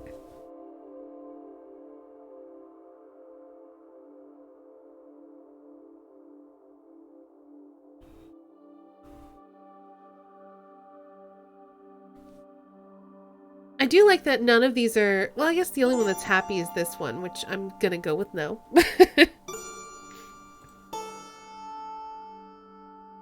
This one doesn't make any sense to me. So I'm gonna go with A, I think. I have ill tidings for you, Dean Blogg. Raleigh and his men have been set upon by a tribe of angry New World natives. Angry natives? But surely the natives would greet us with much rejoicing. For do we not bring with us the gift of civilization? Would they not crave freedom from their tyrannical chieftains and cruel pagan gods? Just well, stop. It would seem these particular natives cannot be reasoned with, as they are led by instinct alone, and they will fight to the last man, as it is not in their nature to surrender with honor, as Christian men would. Truly? But... Alas, I am afeard that Raleigh shall be forced to abandon his search for El Dorado, and your investment will come to naught. I must own, sir, that I cannot share your uncharitable view of these savages. They may be heathens, but are they not still God's children? I will now take my leave, that you may engage in quiet reflection upon the spiritual dimensions of this question. Well, okay, you can be unhappy with it, but when you don't get... Anyway. That's fine. That's fine.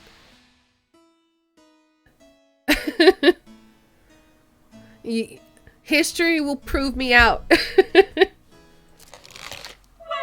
symptoms are rare and the questions are queer, from the land is a strange and is artist Ferraro.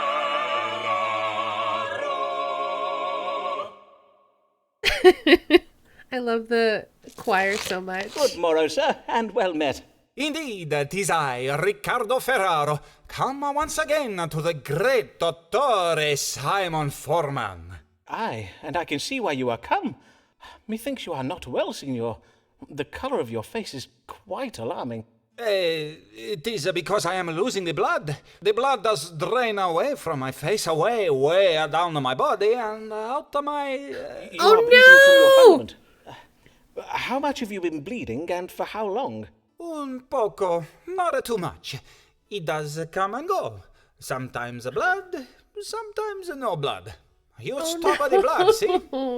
Mayhap I will, but first I must consult the stars to find a diagnosis. What ails Signor Riccardo Ferraro? Oh no, why is he peeing blood?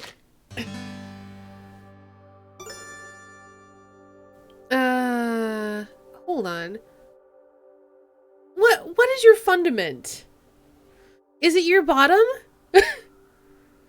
So is he not peeing blood but pooping blood?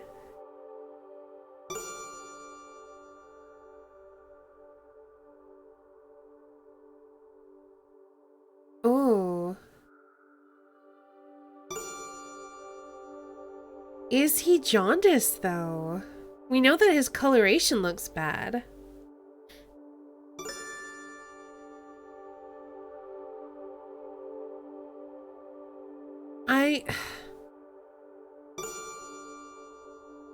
Can jaundice make you bleed?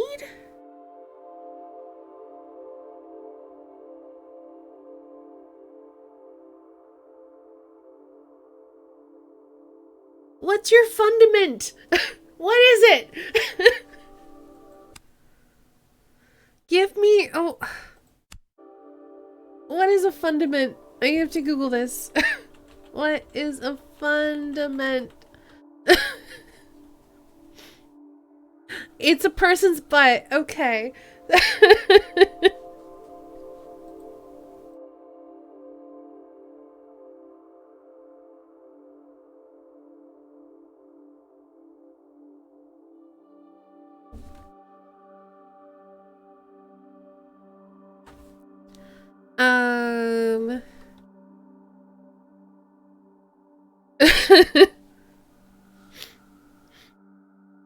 Can jaundice make you free? What?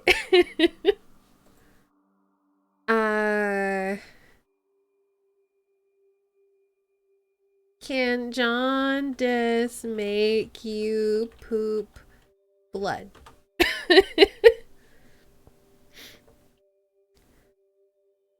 Ooh, blood in the stool could be related to jaundice. I'm cheating a little bit by Googling actual medical knowledge, but anyway. Considering how he looks so sickly, I was leaning towards this anyway. Fundament as foundation in German. Fundament also means like foundational, but informally it also refers to the buttocks. I'm gonna go because I feel like our reaction to him was like, oh my gosh, you look horribly sick. And like sometimes having some blood in your stool because of your hemorrhoids isn't gonna make you look this sick. I am afeard you have jaundice, Signor. You must be purged of this excess of choler directly. I advise taking a hot bath, into which you must add an ounce of vinegar. Be sure to breathe deeply of the vapours that do arise from it. But how did you... Molto bene. I will take this bath that you advise. But what of the blood that is coming from out of my nethers? Oh, worry not over that, Signor, for 'tis a most natural and healthsome process. Your body is merely attempting to purge itself of corrupted choleric blood, much the same as does occur in a woman's nethers each month. But a man has what are called hemorrhoids for this purpose. Are you sure? That is your final answer? Indeed it is. I do assure you, Signor, 'tis the very latest medical thinking on the subject of hemorrhoids. You are welcome to procure a second opinion, but I warrant you will find that most doctors in London will tell you the same. Then Riccardo Ferraro bids you good day, Signor Foreman. Okay. Well, he seems quite happy. Okay. Foreman is good, mayhap too good. This woman has a gift for words. If only she had riches words, they'd probably be much better words. For written by Our Lady. Did you see that? See what, madam? Your querent, Signor Ferraro, scuttling away from me like a frighted rabbit. What have I ever done to upset the man? All I did was wish him buongiorno as I passed him at the door. Verily, Signor Ferraro's behaviour does sound full strange. But let us not think of him, but of the matter that brings you hither, Mistress Lanier. How do you fare? I fare most well, in the main, for I'm happy to report that you were quite wrong. Oh, in good. judging I'm glad to hear that. collaboration with Mr. S would fare ill, for in sooth 'tis going exceeding well. Verily, Dr. Foreman, I would be right content with my lot at present if it were not for the trouble I am come about this day. Pray, tell me of this trouble, madam. I am being prowled. Oftentimes in the night I see him following me home. One time methinks I even caught him looking at me through my window. I would have you tell me who this prowling man might be. A prowler? How very worrisome. Can you describe this man to me? Nay, for 'tis always at night that I spy him, and I have always been too frighted for my eyes to linger upon him very long.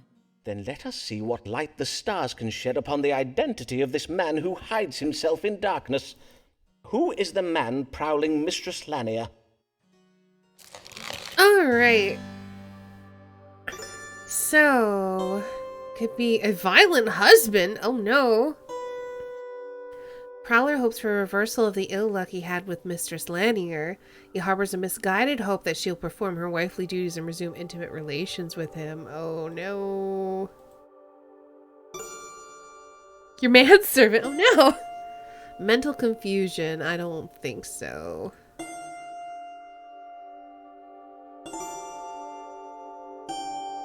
Man of authority and a master of wit. Is it Shakespeare? Oh no! So we have two options. It's either her husband who is feeling forsaken, or it's Shakespeare who has fallen in love with her. What do we think?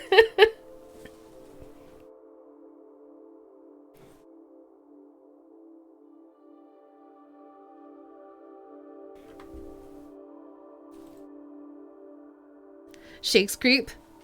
I'm leaning that direction, but I don't want to tell her that because what if she's like, ooh, my, I'll go see him, and then it's violent husband and she gets murdered.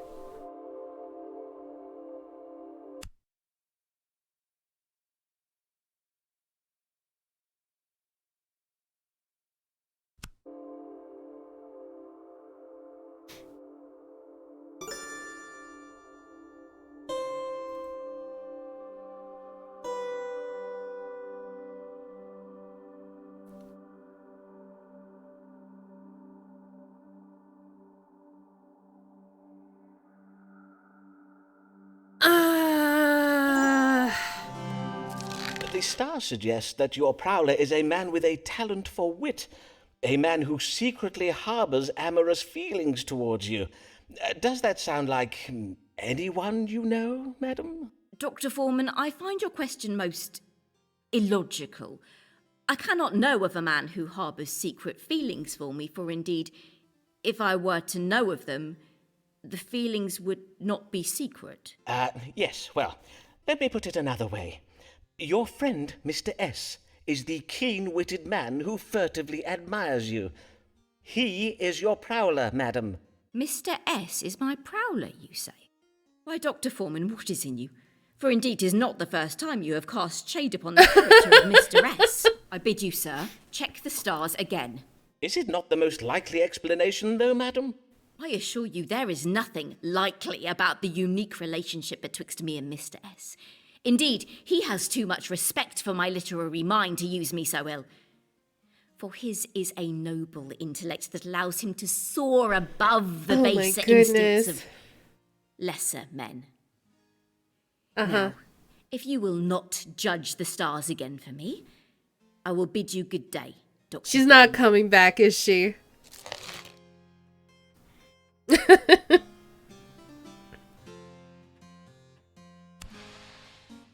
This query will return for another consultation. Really?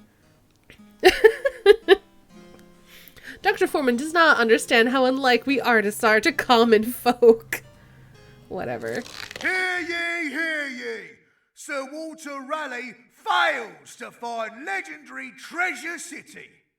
Rumours say next Raleigh voyage is to Pot of Gold at End of Rainbow. Hear ye! Reports have lately come in that Sir Walter Raleigh's expedition to the New World in search of El Dorado has been a colossal cluster fail. Despite Raleigh's assurances to the Queen that he would return with gold raided from the legendary city, it is said that Raleigh's ships bring back naught but potatoes. Experts predict Her Majesty's reaction to be somewhat testy. Here comes Emma, so kindly she, to the frail and aged she offers sympathy. What is she for others? Especially when they're born of wealth. Here comes Emma, so kind-hearted is she. Okay, so this is the lady where we said, hey, the person who wants to marry you is gonna die. I guess we'll find out if that was right. Mistress Sharp. Good day, Dr. Foreman. But I am Mistress Delamere now. Mistress Delamere? But as I recall from my case notes, let me see now, 'twas 3 years past. Aye, were you not hoping to marry a man named George Middleton? Oh, yes.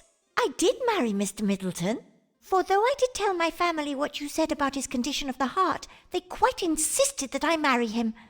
And truly, they were full wrong to do so, for just as you predicted, Mr. Middleton did verily die of his cardiac passion, mere months after we were wed. So soon? How very tragical. I blame the Scotsman who took to playing his bagpipes below our bedroom window at odd hours of the day and night. Such a bothersome man. Betwixt him and the vipers Mr. Middleton discovered one morning nesting in his undergarments, I fear 'twas all too much for his poor, weak heart. Oh. There, my dear lady. How distressing your late husband's death must have been for you. Aye, indeed, Dr. Foreman, so much so that my friends urged me to marry again, lest I die of grief. But now that I am once more a wife, I would not wish to be widowed anew. Yeah, and you would.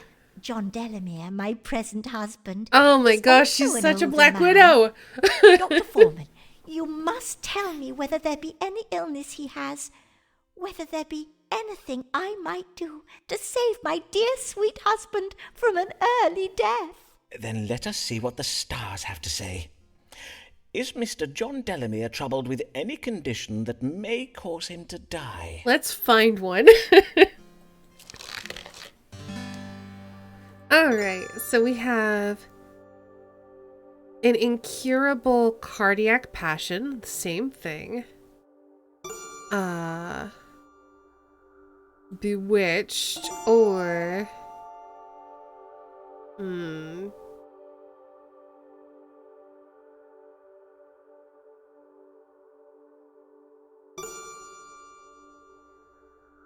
If we go with this one, she's gonna be mad at us, I think.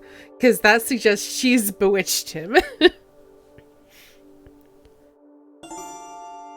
Quinsy, a condition characterized by soreness in the throat. Mild imbalance of yellow bile color. We don't really... Like, we're literally just picking these at random. We have no way to determine which one is true.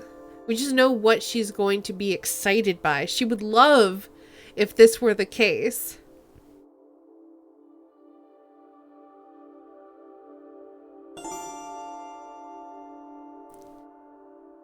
You know what? F it.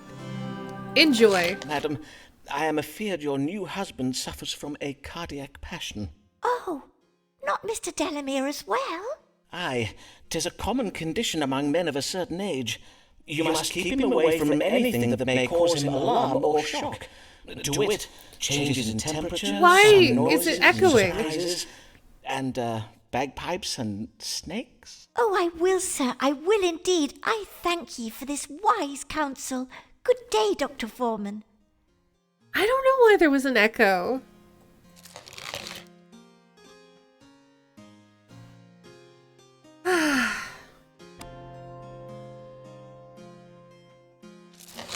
Sibyl's a fine host, of this she will oft boast.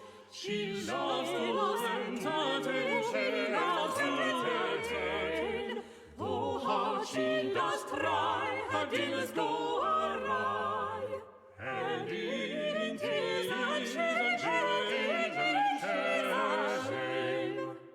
I don't think so, HD. I think it maybe was just a mistake. But I would have to go back and look. Good morrow, Mistress Fortescue. How may I help you this day? I did lately experience feelings of a most strange and disturbing nature, for which I desire an explanation. I see. Prithee describe these feelings to me, madam. When did they occur? Last eve, at a dinner party hosted by my dear friend Mistress Emma Delamere. All was well at first, but soon after my arrival I was stricken with a kind of madness. Madness, you say? Yes, moments during which I found myself overcome with feelings of mirth, laughing most immoderately at the dullest of remarks made by other guests. At other times I felt an unnatural fascination with the shape of the candelabra in the She got high! centerpiece. And all the while I was so ravenous with hunger, She got high! I quite absent-mindedly ate all the sweetmeats at my end of the table. I fear my rapaciousness did not escape the notice of guests seated beside me. Such an immoderate appetite is out of character for you, I take it. It could not have merely been occasioned by anxious passions? Why, nay, Dr. Foreman.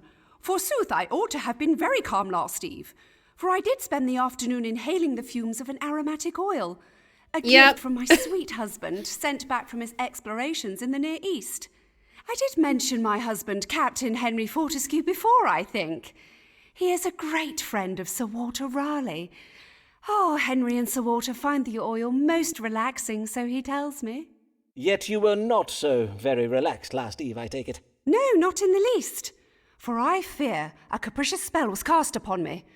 Over the course of the evening, I developed the strongest intuition that malignant forces were present in the room, and that I had been bewitched. Oh, come on. Could it be true, Dr. Foreman? No. Might a witch have cast a spell on me? You just got high, lady. That is something we shall have to ask the stars, madam. Let us see. What was it that afflicted Mistress Sybil Fortescue last eve at dinner? Melancholy, nope. Bewitched, nope. Smoke inhalation, I guess. Probably. Now, madam, the oil There your we go. husband sent you. This was the first time you did inhale its fumes, methinks. Yes, the shipment of gifts from my husband did only lately arrive. Ah, then I think we have your answer. I have read some interesting tales of such oils and herbs of the Near East. 'Tis said they occasion certain temperaments, to wit, an excessive sanguinity, which will have caused the immoderate laughter and increased appetite. They can also provoke a narrowing of the mind, which would explain your temporary fascination with the candelabra, and I believe the fumes of this oil may also have been responsible for the notion that you have been bewitched. And the men of the Near East gain pleasure from this oil? They would render themselves foolish on purpose? Aye, indeed. Foreigners have many strange customs and desires that we cannot hope to understand. How fascinating! I thank you for this explanation, sir. Indeed, 'twill make for a most diverting tale with which to regale guests at my next dinner. God give you good morrow, Dr. Foreman. Yay! Okay, at least we're not messing up her readings like we have for so many other people. I wonder if Dr. Foreman's manservant was ever in the Navy. His arms do appear very strong. We're very close to getting a recommendation from her as well. Another consultation. Will this one end in bed? Or will Mistress Allen slap him round the head? Excuse you? Choir, come on. Ah, good day, Mistress Allen. What brings you this day? Oh, dear lady, you tremble like a leaf on an autumn day. Aye, for I am most affrighted. But Mr. Allen says he thinks I worry over naught. So I am come to you, for methinks you would... Perchance you may help me. By my troth, Pray tell me of this evil that affrightens you, madam, and I shall do all in my power to protect you from it. Yes, evil. Oh, indeed, 'tis the very word for it. I have seen a dark figure prowling outside our house in the night, and once I saw him spying through my window. Who is he? What does he want from me? What am I to do? I see.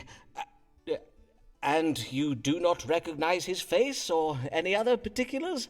The colour of his hair, for instance? Oh, nay, for 'tis always so dark. But by his silhouette I can tell he is a bony, scrawny little man. Is he verily? But your husband thinks 'tis naught to worry over, you say? Aye, he says the man is doubtless naught but a poor travelling tinker who is merely taking shelter in our garden. 'Twould explain why his figure is so slight, to be sure, but what if he is not a tinker? What if his purpose is more sinister? Aye, indeed. Then let us consult the stars. It's Simon. Who is the man prowling outside the Allen's house in the night? And what is his purpose? It's us, clearly. You can tell it from his voice. Ava's mind, she must rein in her behavior. Not only does Ava have a deceptive nature, she's obsessed with romance, has a preference for younger men. What? Ava risks being punished by God for her frequent comings and goings from her house. No. The Prowler is a mature, intelligent man who is a secret enemy of the Allens. Wait, what? The intimate relationship between Avis and I is changing. What the heck? I don't like either of these. Oh no.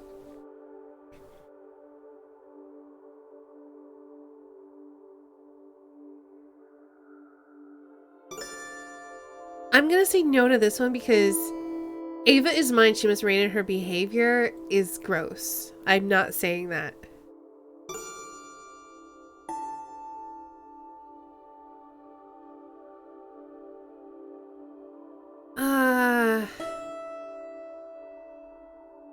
Change doesn't need to be bad. True. And just because we're enemies, I'm an enemy of the Allens because I'm trying to take the wife. I don't know. I'm gonna go with this one. The stars suggest the Prowler is a secret foe of your husband. Does Mr. Allen have any gambling debts, perchance? Hold. Methinks I see it now. Ah, 'tis you! The Prowler, 'tis you! Me? How now, madam? What an outlandish notion. So you would deny it? That you have prowled and spied upon me these last months?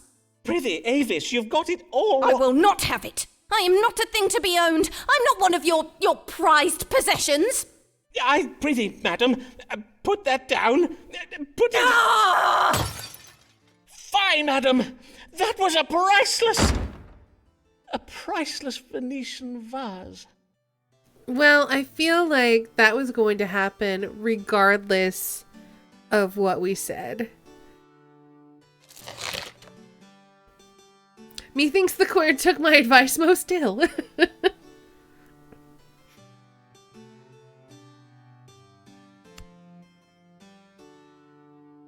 Fie. If I see him in the gardens again, I shall have Mr. Allen going, nay, methinks I had best not tell Mr. Allen.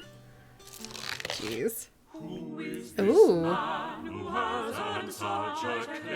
Look at this fancy boy. From his conquests in Spain, the streets of London resound with his fame. Robert Devereux, that is his name. Good day, sir. How may I? By Jupiter! Can it be true? Robert Devereux, the Earl of Essex, Lord of Her Majesty's Privy Council, a hero of the Battle of Cadiz. Prithee, calm yourself, sirrah. Pray, treat me just as you would any other querent. Of course, as it pleases your lordship. But may I say, what a great privilege it is to... may I offer you a... You are the man who had some success treating the plague some years past, are you not? Oh, indeed, my lord.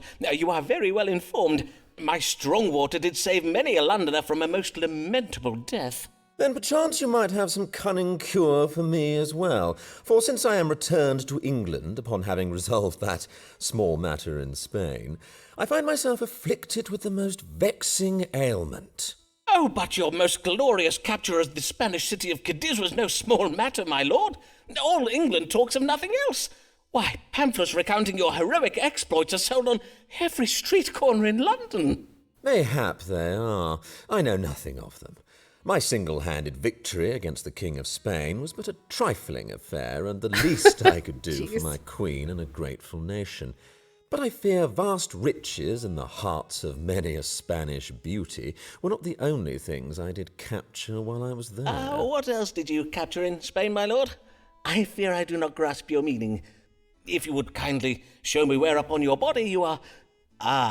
As you see, this Spanish disease I caught has me oozing a most disagreeable substance.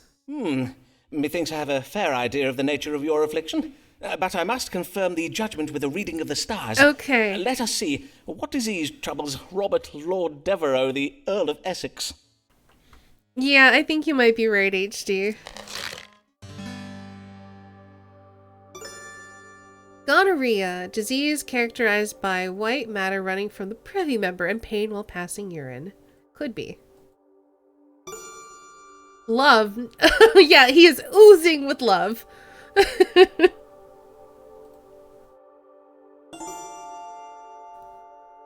Evil digestion. No. You have gonorrhea, my lord. 'Tis a condition provoked by an increase in intimate activities. Too much strumpy-humpy, eh? Well, 'tis true that since news of my victory got about, every wench from Southwark to Shoreditch wants a piece of my action, as it were. And how may this gonorrhea be cured? The most effective method is lead plate therapy. Usually this requires a man to lie in bed for many hours with a leaden plate positioned upon his privy parts, thus allowing the lead to impart its healing properties to the affected member. But, of course, men such as your lordship have no time to lie around in bed, which is why... Let me just fetch it from my cabinet. Which is why I invented this. And that is what? Some sort of wonder job, like the ones old men used to wear? Precisely so, my lord. 'Tis a codpiece that I had a blacksmith fashion out of lead. I invite your lordship to wear it under your breeches so that the lead may remain in contact with your privy member at all times. Indeed, until you are cured. How very droll this is. Verily, how old-fashioned. I will appear as hung as old King Henry Tudor. Mayhap I just wear it in my chambers. Good day, and please come again. If you need anything at all, I am at your service. Oh, jeez.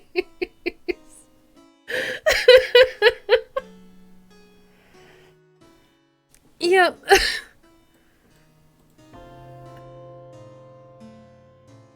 if I were to go about Whitehall Palace wearing a Wonder Chub, perchance it would revive the fashion for cod pieces. Watch your lover, Avis, watch her night and day. If a woman has your heart, you cannot let her stray. Ah, Avis, I did not expect to see you this evening. Do you bring news? Aye, some very good news, at least if you confirm it for me. Methinks I am with child. Ah, how very wondrous. And, have you any idea of who might... Aye, verily, with child, but I dare not to. Forsooth, what if it be naught but false hope? Then let us ask the stars without delay. Is Mistress Avis Allen verily with child? Alright. Hello, stars. Oh my goodness. Let's start with this one, because there's less to look at. Mistress Allen is with child, but it will die, for she will experience some sudden bad luck, a miscarriage. The father of Mistress Allen's unborn child is a strong young man she's romantically involved with. I don't think that's right. Because we're not a strong young man. I don't think she's seeing anybody else. Mistress Allen is untrustworthy and creative when it comes to her marital duties, sure. Optimistic about the relationship. Family thinks she's lazy. She's aging. Decreases her chance of being with child. Oh no! Oh no! They're both bad options! Hey, Kelsey. So either she's not with child or she's gonna have a miscarriage. Oh no. Oh no.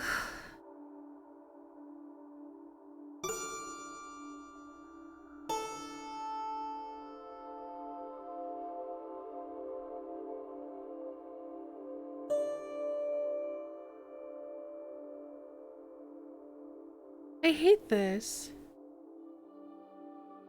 I hate this. I don't think she's having another affair, but she could be. I'm gonna go with this. But they're both bad options. I am sorry to tell you, Avis. You are not with child this time. Nay, verily? I am afeard so. But why? Why are you so plump at present?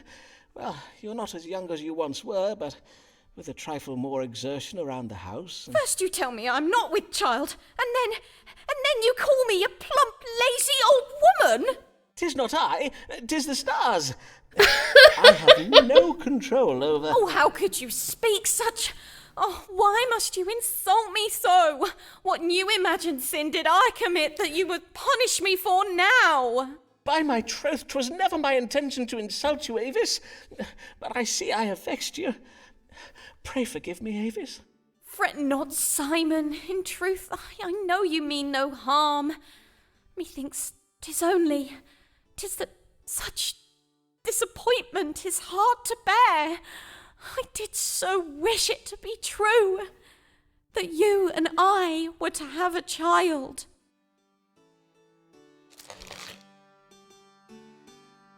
Well, we'll find out. Might ever become a mother unless... Could Simon be wrong? We'll find out. Rich but not satisfied, mayhap you have not tried this one weird trick for displaying your wealth. Buy herbs and confections to boost your complexion and pass idle hours tending to your health. Good even, sir. Who do I have the pleasure of welcoming to my chambers this day? Nicholas Muggs, proprietor of Muggs Rugs down on Silver Street. Ah, the wig makers. You supply wigs to players, do you not? I have heard tell of your fine work from some of my playhouse querents. I thank ye for your kindness, sir. I do hear you are very skilled at your trade also. For are you not the curer of the plague of '92? Forsooth, I do hope you may cure me as well. For though I do not think I have the plague, whatever I have is doubtless most grave. no matter what my wife thinks. And what is it your wife thinks? His nose is It quite be her red. mind that I have taken naught but a chilly cold in the head. But 'tis not so, Dr. Foreman, for I ache all over. My throat is grown sore, and I cough day and night. Day and night, you say? Aye, verily. I see. Then let us consult the stars. What does ail Nicholas Mugg? Okay. Hypochondria, possibly induced by witchcraft.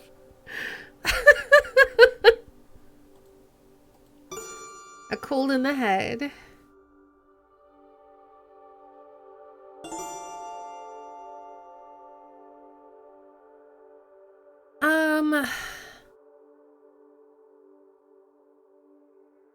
I think he just has a cold. Eff it, you got a cold. I am pleased to say that your wife is correct, and you have little to worry over. You have what we doctors call frigidus ad hominem, or as it is more commonly known, a man cold. Frigid... A man cold, you say? Aye, 'tis a cold in the head, suffered uniquely by those of the male sex. And, although it be a minor affliction, the suffering can be very great. A minor affliction, you say? That cannot be right. I bid you check the stars again, sir. For see how ill I am. And my throat grows so hoarse I can hardly speak. You're fine. I think the trouble in your throat may be occasioned by overuse. Perhaps you might try, discoursing less. Well, I think you ought to know that I will be seeking a second opinion. As you will, sir. Good day. I guess we should have told him he was cursed by a witch.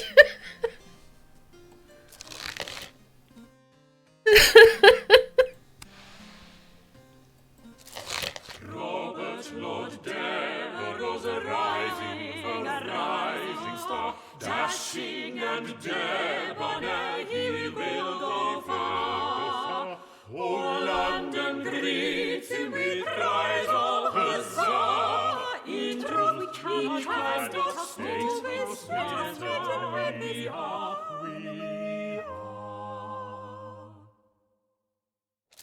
Good day, my lord. How may I do you service? Would it pertain to some thrilling adventure upon which you may soon be embarking? Indeed it does. Sir Walter Raleigh and I did recently come across some intelligence concerning a fleet of Spanish ships that will soon be sailing home from the New World, bearing a goodly cargo of gold. Raleigh and I plan to borrow the royal fleet, which we will use to intercept the ships and seize the treasure. Huzzah! But, borrow the Royal Navy, you say? Aye, only temporarily, of course. The Queen will hardly know her ships are gone. Indeed, when we return them to her bearing a handsome prize of Spanish gold, she will doubtless forgive our failure to file the correct paperwork and whatnot. Doubtless. And how may I assist your lordship in this glorious endeavour? Well, in order to intercept the Spanish fleet, we must know which route it is planning to take. One possibility is that it returns to Spain having retrieved the gold from the New World's southern continent. The other possibility, and this is the one Sir Walter thinks most likely, is that the gold has already been transported by conquistadors from the southern continent up to Havana, and the ships are to fetch it from there. Then let us see whether the stars can tell us upon which route the treasure ships may be intercepted on their return to Spain from the New World. I don't want to do this. Will they be sailing from the southern continent or from the Spanish colony of Havana? All right. The crew of the Spanish ships happened upon the gold by conquering and killing its owners. Sounds right. Through the conquering of foreign peoples, the King of Spain is establishing a fine cultural legacy for future generations. I don't know about that one. Spanish sailors hide a shameful secret that relates to a lack of self-control. Trust Raleigh's instincts. Women factor into the Spaniards' travel plans.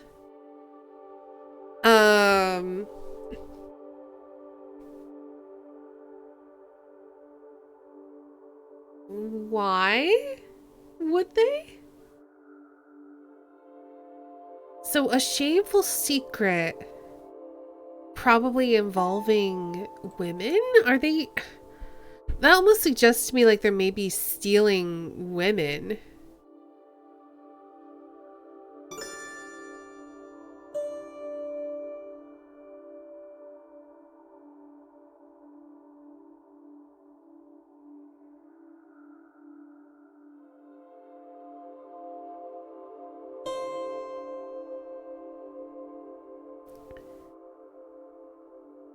Or deserting to go live with natives? I guess.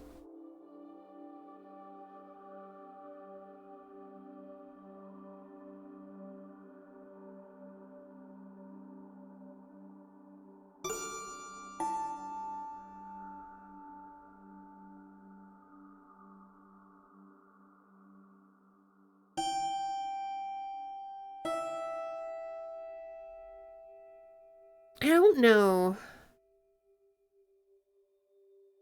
Trust your friend. The stars are of the same mind as your friend, Sir Walter Raleigh. Now, for regardless of where the Spaniards load their ships with gold, they will stop at the port of Havana. It seems the Spanish sailors will be unable to calm their carnal desires. Excellent, excellent. But where are we to intercept them? Pray, give me the precise day, latitude, and longitude. Certainly, my lord. But divining nautical coordinates is a somewhat lengthy and complex process. If your lordship would kindly return in an hour or so... Quickly, sir! I have not the time to bide here all day. Well then, let me see now. Taking into account the position of Jupiter, divide by 3, carry the 1... yes. The Spanish treasure ships may be intercepted upon the 15th day of October at a latitude of 9 and 40 degrees north and 5 and 20 degrees west, or thereabouts. That said, however, I cannot promise you that... Excellent. Raleigh and I shall sail to this very spot. Oh, no. Huzzah! Huzzah! Godspeed, my lord.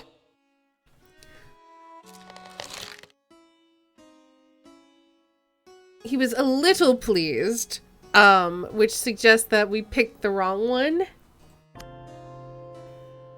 Oh, gosh. Though she never went to school, and she's kind and never cruel, do not take Alice for a fool. Alice Blogg, she is no fool. Oh, is that Thomas's wife? Good evening to you, madam. How might I... Hi. Pray go tell your master, Mr. Foreman, that Mistress Alice Blogg is come to see him. Ah, Mistress Blogg. It is I, Dr. Simon Foreman, at your service. And what an honour it is to welcome the wife of the Dean of Rochester to my humble practice. To whom do I owe my thanks for having recommended you to my care? Well, I will not lie. You owe your thanks to nobody. For folk do tell me that you are not a real doctor, but a quack, who does conjure demons and dabbles most unlawfully in the dark arts. I do assure you, madam, that whatever you may have heard, I am a... Yea, do not quibble, sir. If I did seek the counsel of a doctor who has one of those fancy medical degrees, or the kind of high-bred know-it-all who does see fit to judge a woman and vex her most cruelly, I would have gone elsewhere. But, truth be told, I have need of such a man as you, for I have been bewitched by a witch. Ah, I see. Yea, a loathsome spell has been cast upon me. It does cause me to awaken in the morning with a most terrible pain in my head, a pain so wretched it does have me chundering into my chamber pot. Pain in the head and involuntary purging. And what leads you to believe your suffering is occasioned by witchcraft? Well, the timing is most unnatural. My troubles do occur every Saturday morning without fail. I suspect the doings of our new neighbour, the widow MacDoon. As well as being Scottish, she does possess several cats. Several cats, you say? One or two of which I may have kicked, and now she has seen fit to take revenge upon me with her dark, foreign magic. Indeed. Scotland is well known for the powerful black witchcraft practiced by its womenfolk.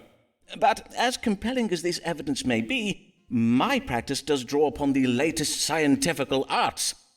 To diagnose your condition, I must first perform a rigorous astronomical analysis. So, let us see now, what do the stars say is the cause of your Saturday morning suffering? Friday night benders! Building security just came by my flat. Is everything okay, Rex?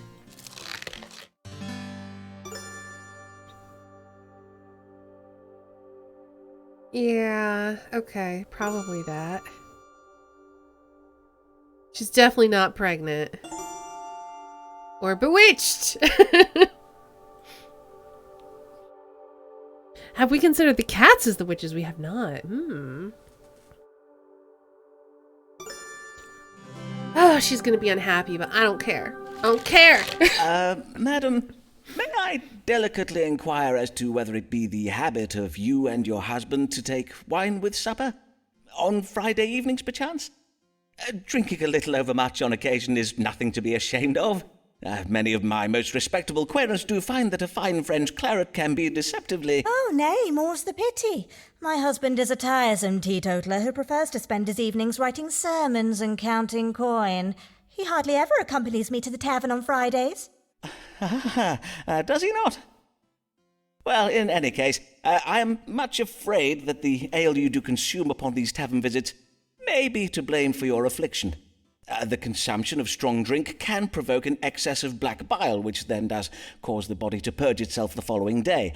I do advise you to consider... Then I am not bewitched. But if that be true, then to poor Molly McDoon I have been most rude and unneighbourly. For shame.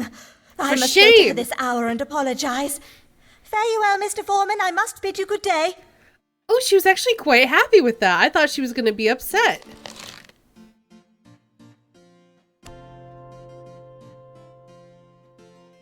I will invite my Scottish neighbour to take a conciliatory pint of ale with me.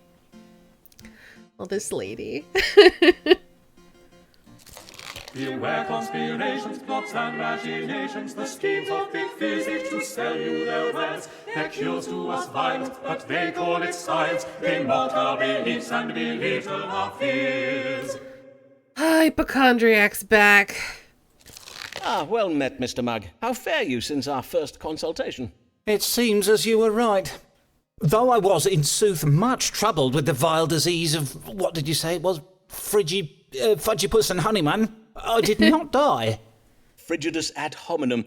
I am most glad to hear it, sir. Indeed, you do look well. Well? Mayhap I look well now, but 'twill not be for long. I have been poisoned. Poisoned? By the saints! Who is the author of this foul deed? My friend George Sprottle, the bookbinder. I did dine with him not 2 hours ago. I see. A bout of evil digestion. Pray tell, was there turned meat or some such at table? Nay, not meat. 'Twas a pie full of cherries. I had a bite of it afore I knew what I was eating. Cherries, you say? Aye, cherries. And this after I took particular care to give Mistress Sprottle a list of foods I must not eat. I added cherries to the list when I did hear that the Countess of Devonshire has declared against their noxious qualities. The Countess of Devonshire, you say? Noxious qualities, indeed. And now your symptoms, Mr. Mugg. Had you any reaction after eating these cherries? My reaction? Well, I reacted as any man would. I spat them out. I know you what Mr. Sprottle He is a hypochondriac, Rex. He definitely is. Pray tell. He did laugh at me. He even called me a dinner-ralphing fusspot. Fie, I may soon be in the grave, thanks to George. Will he still be laughing then? You're fine. Well, let us not speculate, shall we, Mr. Mugg? Now, let us see what the stars may tell us. What ails Nicholas Mugg? Nothing. Cherry poisoning, nope. Don't even care. Your condition has been provoked by the rancour you feel toward your host for having ignored your alimentary demands. These feelings have caused your spleen to produce ill humours, which you are presently venting in the form of bilious anger. Hence it will quickly pass. I see. But what of the cherries I ate? Cherries are perfectly safe to eat. Truly, Mr. Mugg, you must abandon these absurd and superstitious notions about the evils of particular fruits and vegetables. Must I? Aye. With the exception of onions, of course. For onions do render a man susceptible to the plague. Onions, verily? I thank you for the warning, Dr. Foreman. I shall add onions to my list. Dude's not going to be left with anything to eat after this.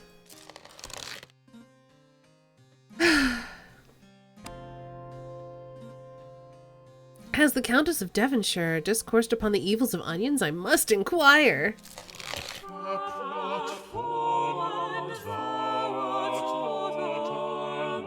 Oh, jeez. For many cravens thou hast known. If one once left and forsake thee, find solace with another lady. William! There you are. Did Mistress Allen call whilst I was out this day? Nay? You're quite sure about that, are you? I see. I cannot understand it. Why has Avis not come these past weeks? Does she no longer wish to see me? Kind of loving these musical interludes. I love them so much. Why does Avis no longer come to see me?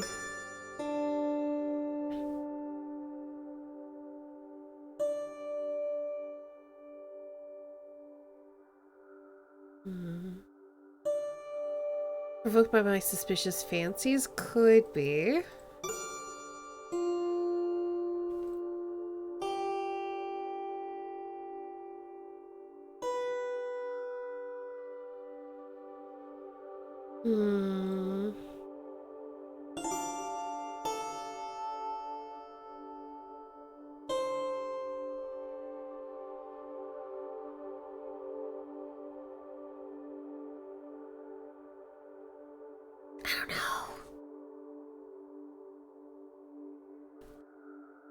She ghosted you, dude? She did. It's okay. I mean, I feel like if she is actually pregnant, then that means that she was seeing somebody else. That's what the stars said, right?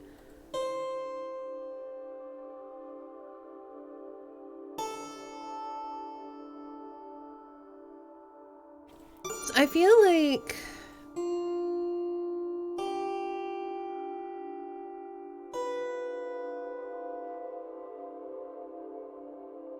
do we think that she feels something for her husband still? I feel like B could be correct. I feel like A is just like...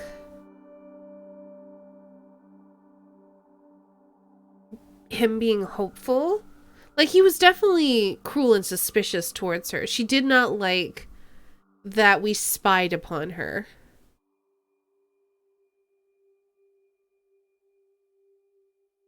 I don't know if she'll be back, though.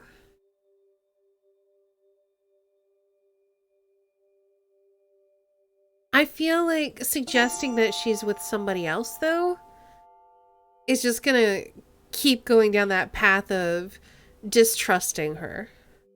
So I feel like A or B. We don't really have any evidence that she cares much for her husband, so I'm gonna go with A. I'm gonna let him be hopeful to the very end. So, 'tis the madness of my love that keeps Avis away. My jealous passions and accusations have vexed her, mayhap even caused her fright. When she comes to see me again, for she surely will, by and by, I must remember to be kinder to her, to not plague her with my suspicions. And until Avis does return, well, there are other women in the world, are there not?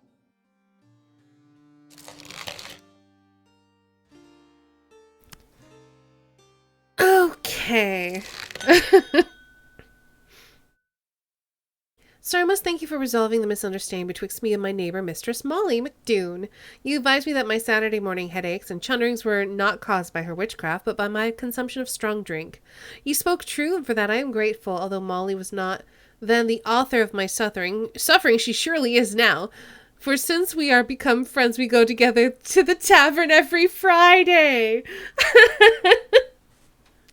You're queer and Alice blog. That's actually kind of cute. Eyes are nothing like the sun, if snowy white her breasts are done, and that is our description done, for she is a lady. She's not a lady. Wait, did we actually get a letter of recommendation? No, we haven't gotten it yet. We're still working on her. She's only at 30. We only have Avis's letter of recommendation. And I don't think we're going to get Amelia's because she hates us. Good day, Mistress Lanier. Much time has passed since I last saw you. How do you fare? In truth, not well, Dr. Foreman, not well at all. Then I am full sorry for it, madam. Pray, tell me what manner of ill has befallen you? First, I must beseech your pardon, sir, for methinks Mr. S may verily be my prowler after all, as you did surmise. Think nothing of it, madam. But what has made you change your mind about him? I have been publicly humiliated.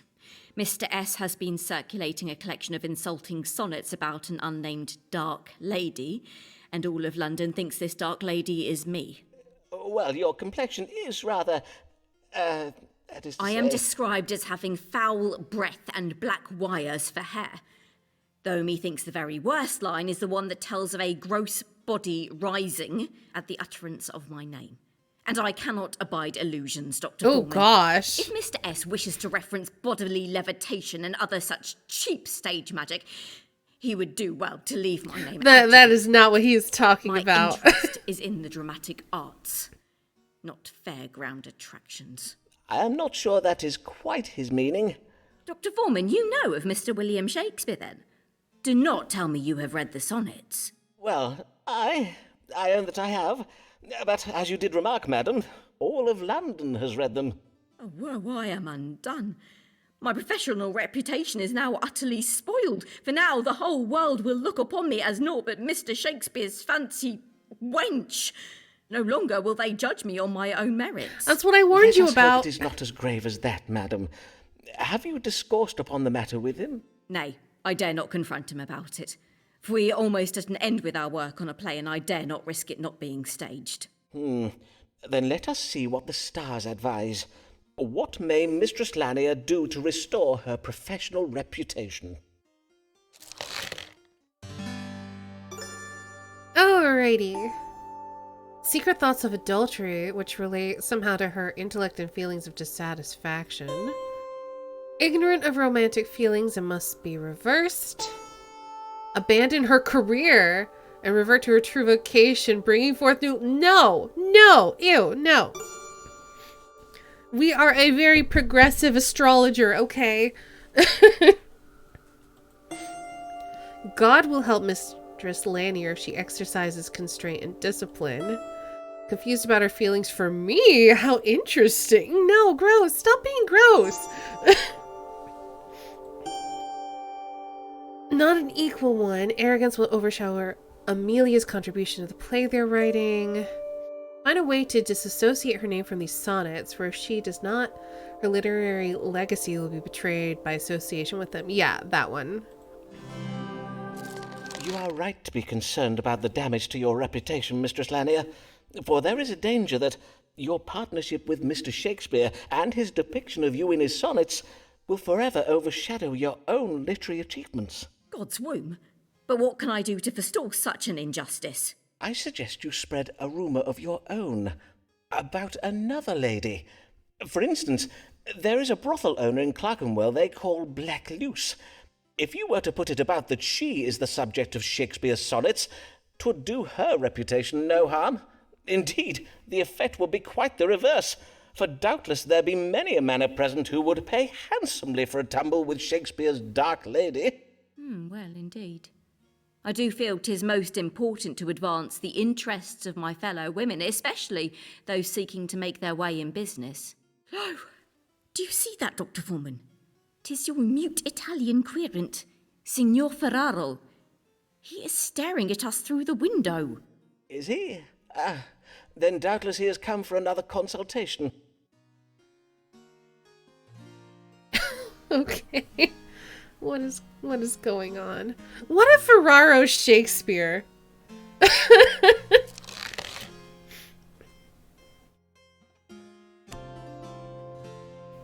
Not only shall I rescue my reputation, I shall be a good ally to this.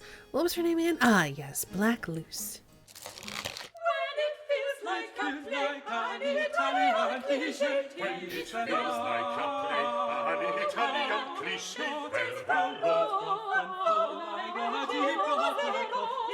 Ferraro, Signor Ferraro.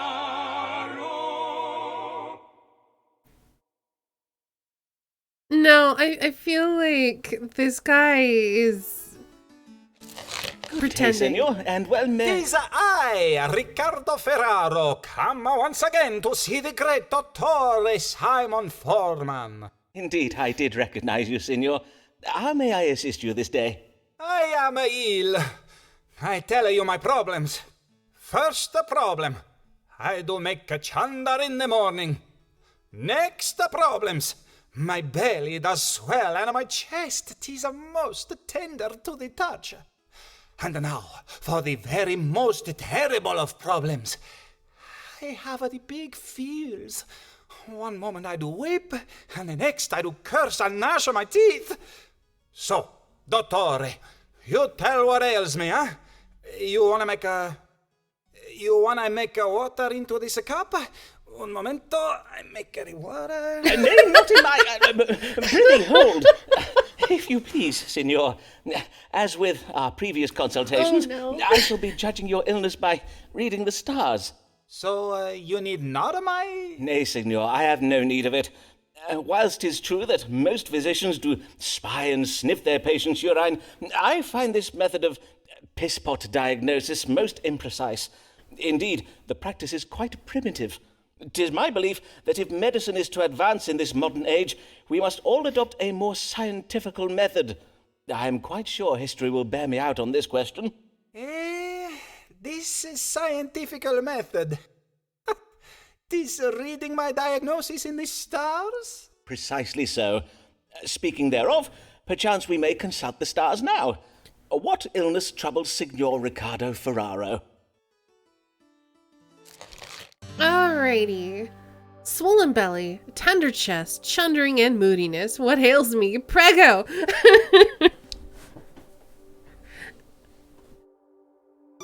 Apoplexy. Sudden fit. Swollen neck in victims. Memory loss, gnashing of the teeth. Myelin gem cast by a witch! Exactly, HD. Mattering in the breast. A gathering of corrupt matter in the chest area. Oh no! Breast cancer.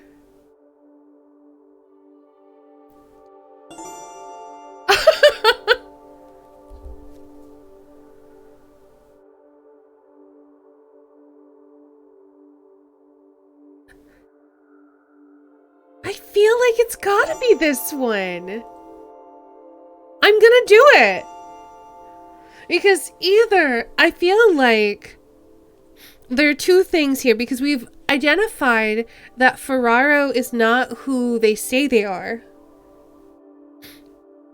They could be someone who is cross-dressing and pretending to be a man, but is able to be pregnant. Or they could be coming in here with fake symptoms for someone that they've impregnated. So we're going with it. This is exceeding strange. Your complaints of a tender chest, morning purges, swelling, along with the positions of the planets, they suggest you are with child. You would judge me, a man, as being with a child? God's blood! What kind of a dottore are you? Well, indeed, it does seem strange. I may have gotten my calculations wrong. Unless, of course, your moustache is naught but a cunning disguise. But I jest, Signor. 'Twas not my intention to doubt your manliness. You jest! A lady who would disguise herself as a man? So silly. I think you see too many plays by Mr. Shakespeare, huh? Ricardo Ferraro bids you good day. Well,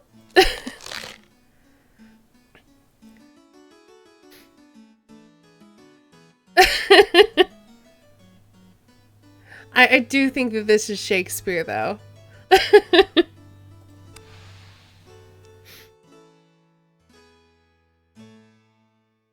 God's blood, that was a close shave. Interesting. Are you verily sure that your dinner is cleared? At me explain how food causes your pain, but your friends and relations are verily men. Good day, Mr. Mugg. Pray tell, did the matter with the, cherries resolve itself in the end? Aye, indeed. I did tell my friend, Mr. Sprottle, what you said about how my shouting at him was owing to an upset of bile in my spleen. I also did speak to him on the evils of onions. I think he was most interested. And what may I assist you with this day, Mr. Mugg? I have the spotted fever. I must begin treatment now, or else I will... Hold, sir. The spotted fever is exceeding rare.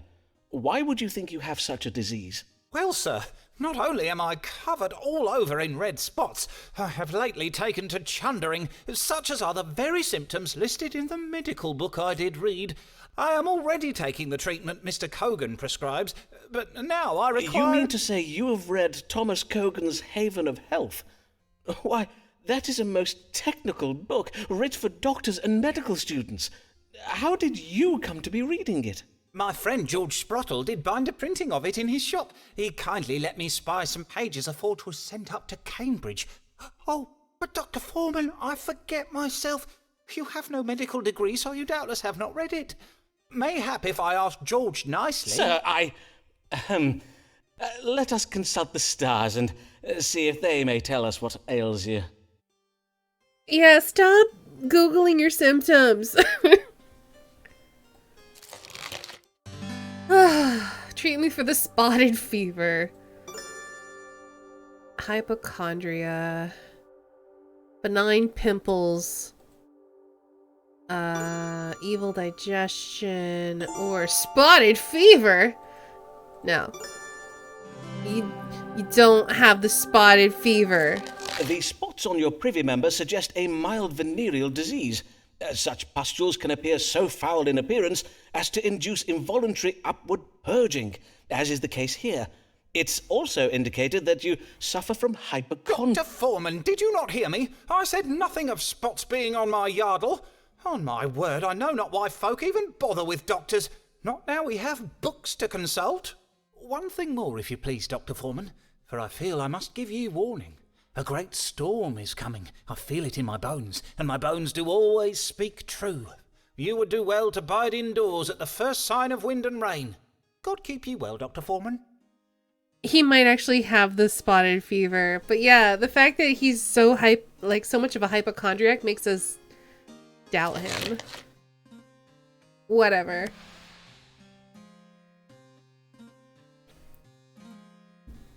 Whatever.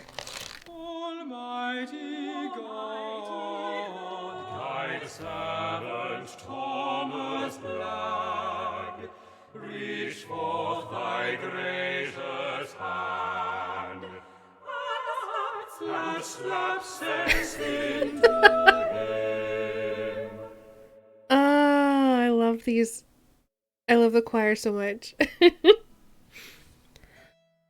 I have a feeling we're not going to get a single other letter of recommendation before the game's out. And then we're going to go to jail. Good morrow, Dean Blagg. How fare you this day? Well, Dr. Foreman, I must own that I do not fare well. For my recent investments have left me in a rather vexing financial position. As we did warn you. That is ill to hear. Aye, Sir Walter Raleigh's quest for El Dorado failed most woefully, just as you predicted.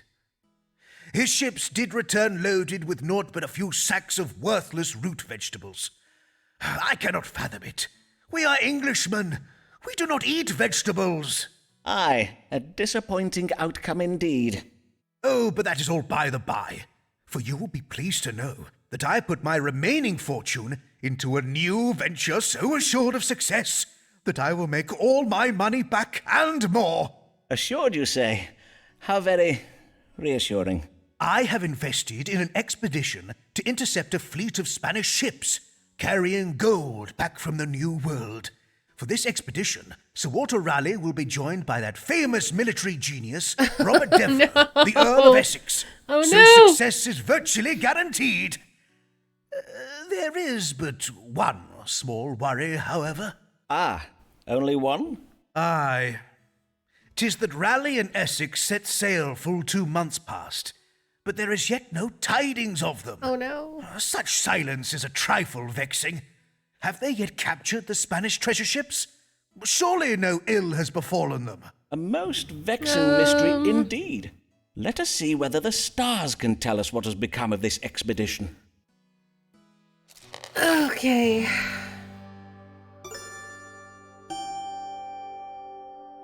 Blog must be patient. A lazy fantasist who indulges in excess of creative thinking, maybe. Moon shines its benevolent light upon the Blog family of fortune. Good intuition. A violent battle being waged in a foreign clime, maybe.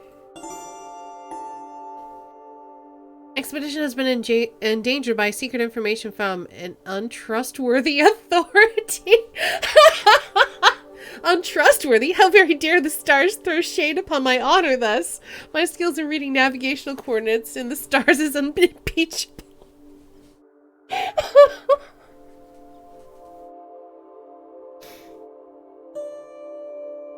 Blog has been careless with his financial legacy. Raleigh and Essex are sailing their ships in the wrong direction. Will suffer a reversal of fortune. Yeah. Bad tidings for your family's fortune, I fear. The Earl of Essex and Sir Walter Raleigh did sail their fleet into the middle of nowhere, with not a Spanish treasure ship in sight.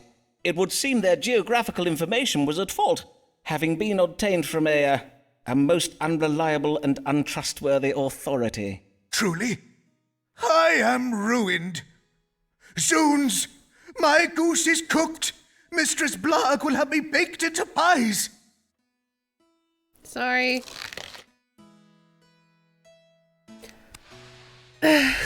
Whatever. Why must this wench act so distressed? Mayhap she can't abide a jest. No word of love and 'tis professed. What an ungrateful lady! What an ungrateful lady!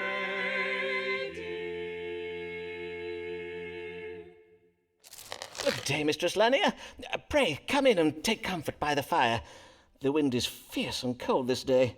Did you see him this time, Dr. Foreman? He did it again. He ran off the moment he saw me. See who, madam? Your patient, Signor Ferraro. Ah, verily? Indeed, I was expecting him to come for a consultation this day. But he changed his mind and ran off, you say. How very mysterious. Truly, 'tis as if all men are determined to use me ill. Surely not all men, madam. I, for one, remain most devotedly at your service. Indeed. It does seem that I must beseech your pardon.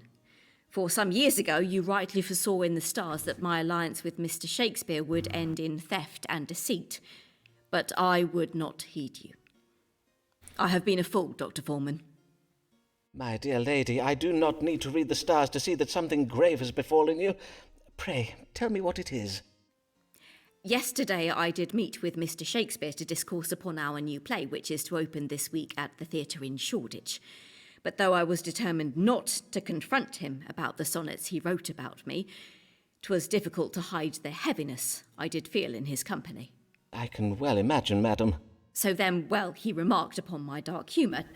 To wit, he said to me, Amelia, your pretty brow does furrow, so I will kiss it smooth. And I sense that you did not receive this well? Indeed, I did not. Forsooth, I was so enraged by this, I reversed my flagon of ale full over his head. Ah. Whereon he rose from his stool, declaring I was the most ungrateful and unworthy wench in all of Christendom, and then he flew out of the tavern like a bat from out the gates of hell. A most vivid image, and no doubt most apt. Men night, who work HD. in playhouses are prone to indulging in such melodrama, of course. Why so many ladies care for such men in preference of those employed in solid, stable professions, I shall never understand. And if only that were all. For this morning I saw a bill advertising our play posted on a wall in my street. It bears his name and not mine. Yeah. Verily? Surely not. Mayhap there has been some error made. Nay, Dr. Foreman, 'tis no error, for I rushed to the theatre to see what was amiss, but I was refused admittance. Indeed, the player who came to the door denied all knowledge of my collaboration on the play. Methinks Mr. Shakespeare is exacting his petty vengeance upon me for rejecting his sly suit by denying me credit for my work. Sounds right. And he means to deal with me by pretending I do not exist, as if I were a ghost. Or is it he who has become the ghost? In truth, I am not yet sure how that metaphor should work. What monstrous perfidy! Pray tell me what I might do to punish this wretched scribbler. Though I am not adept with a sword, I do have a book that instructs in how to command nefarious spirits. Oh, prithee, sir, I am come not in search of vengeance, but to seek answers. As you know, I have been ill-treated by my husband, and now I am betrayed by Mr. Shakespeare. Pray, read the stars and answer me this, Dr. Foreman. Will I ever be able to trust, even love, a man again? Maybe? Oh, we only have one option.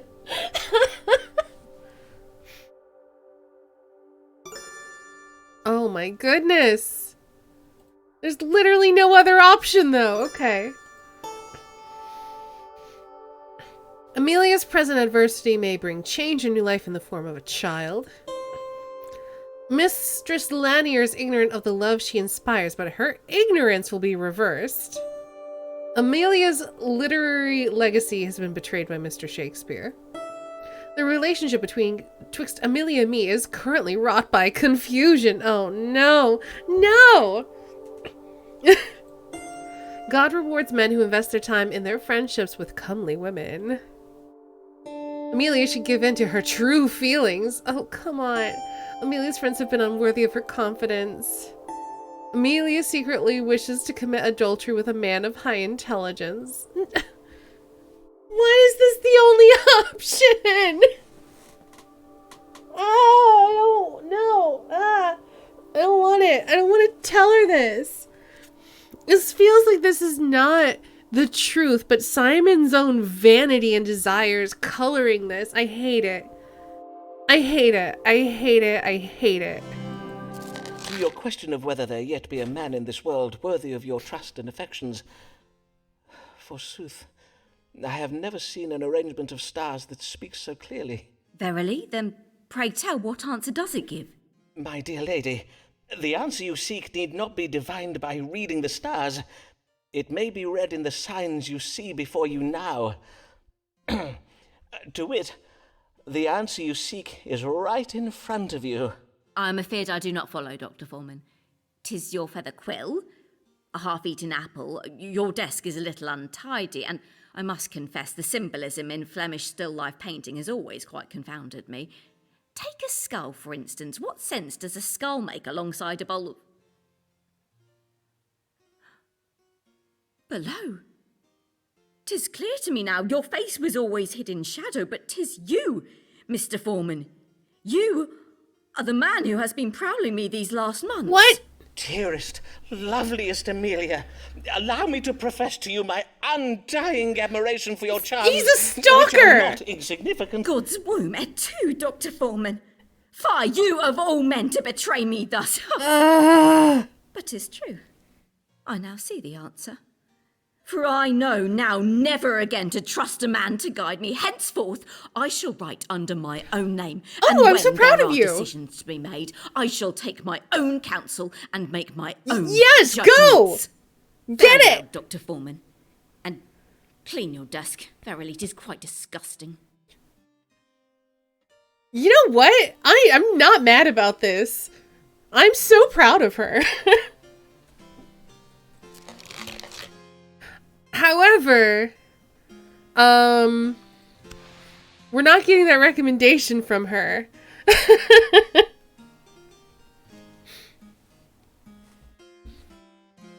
We women will achieve equal treatment even if it takes us 100 years. You go! Oh, I love it.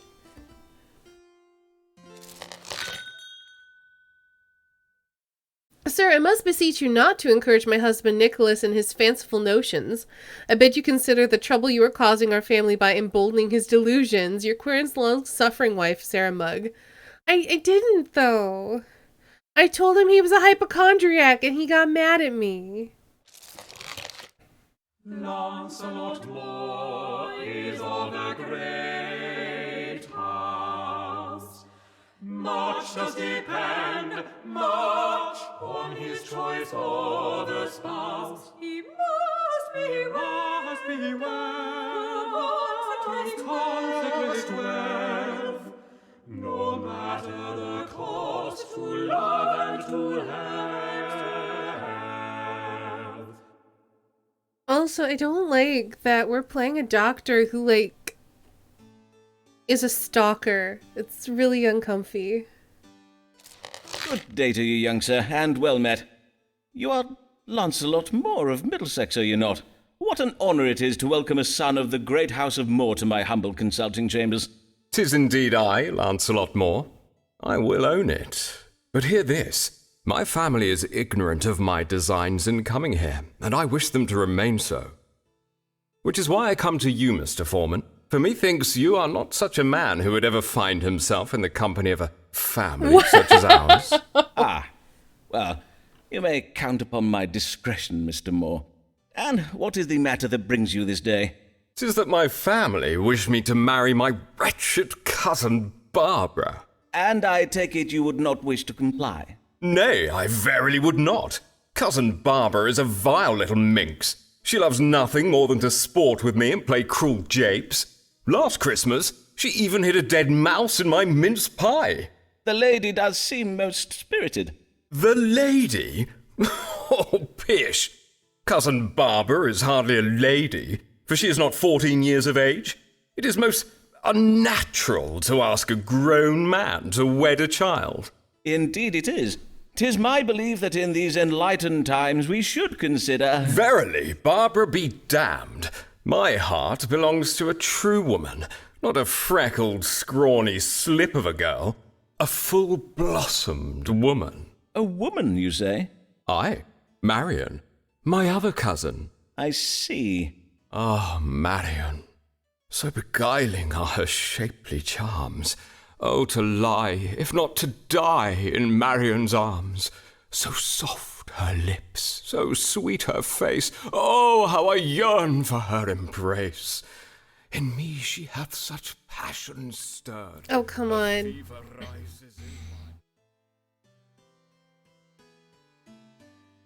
But nay, I pray for death, and would be martyred if from her I be thus parted.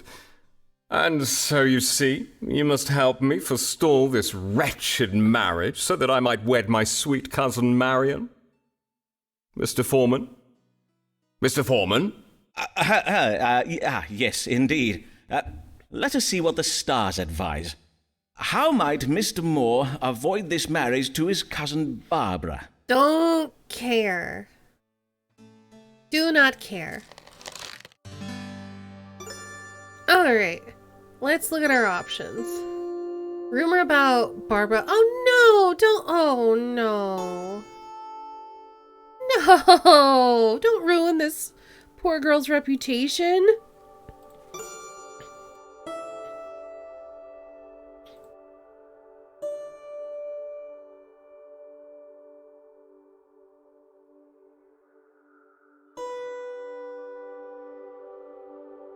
Ooh.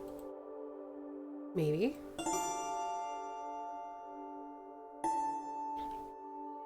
Barbara's secretly unhappy about the marriage. That sounds right.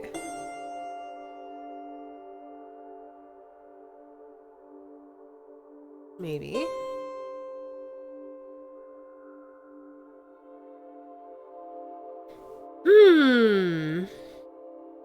Go see. It is apparent you do not wish to marry your cousin Barbara. But have you considered whether she wishes to marry you?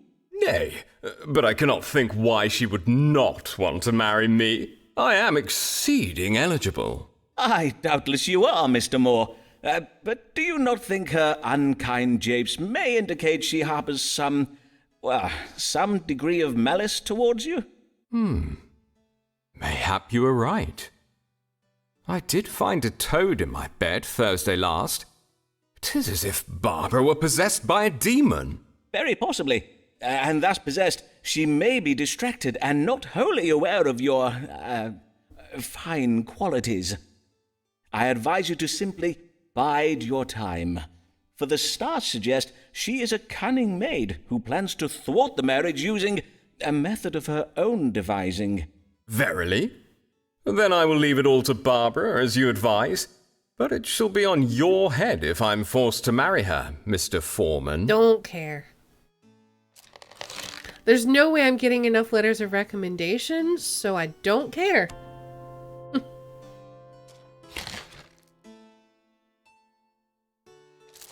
Hear ye, hear ye.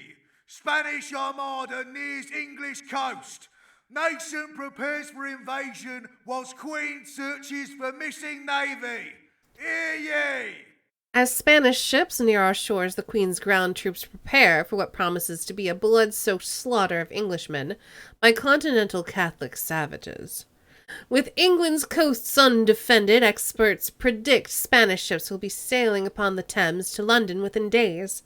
Sources in the royal court say that the Queen is more than a little vexed by the absence of the Royal Navy, which experts describe as lost. Wench, be sure to marry, lest ye be branded a witch. If Mary sees you keeping cats against you, she will snitch. Beware of Mistress Mary Payne, she is a nosy Oh, goodness. Blessed even, Dr. Foreman. Mistress Payne, what brings you in such weather? 'Tis most dangerous to be about in it. Oh, it takes more than a little wind and rain to forestall me from doing the Lord's work. Besides, foul weather is naught but God's righteous vengeance upon London for the sinful debauchery of its inhabitants. Verily? Then I dread to think what northerners get up to of an evening. Pray heed me carefully, Dr. Foreman. This is so fun. This has been very fun. For 'tis on a most pressing matter that I am come. Doubtless you have heard the news.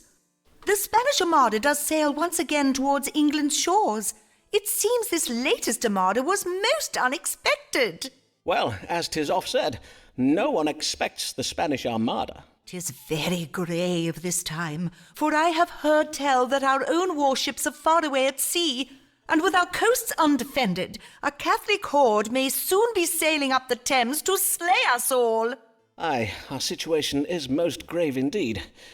But what would you have me tell you, Mistress Payne? I wish to know whether the English fleet will arrive home in time to defend our shores, or might we ordinary folk be compelled to take up arms to defend ourselves? Dr. Foreman, are you ready to beat off the Catholics, come what may? Am I ready to beat off the... prithee, madam, let us pray the need never arises. Perchance the stars will offer us some reassurance. Will the Royal Naval Fleet return home in time to defend England from the Spanish Armada? Hey, Ori. Alright. Option A. Absent due to a reckless and misguided pursuit of gold. Sure, that's true. Ambitions will be thwarted by confusion. Unpleasantness will result from a cunning plan to steal goods. Mistress Payne must rouse her neighbors to take up arms. The authorities cannot be trusted to uphold their duty to defend ordinary Englanders. Or Catholic evil angels will have their plans thwarted by a deadly unpredictable event. The Spanish fleet will be delayed due to the idleness of their sailors. Ah.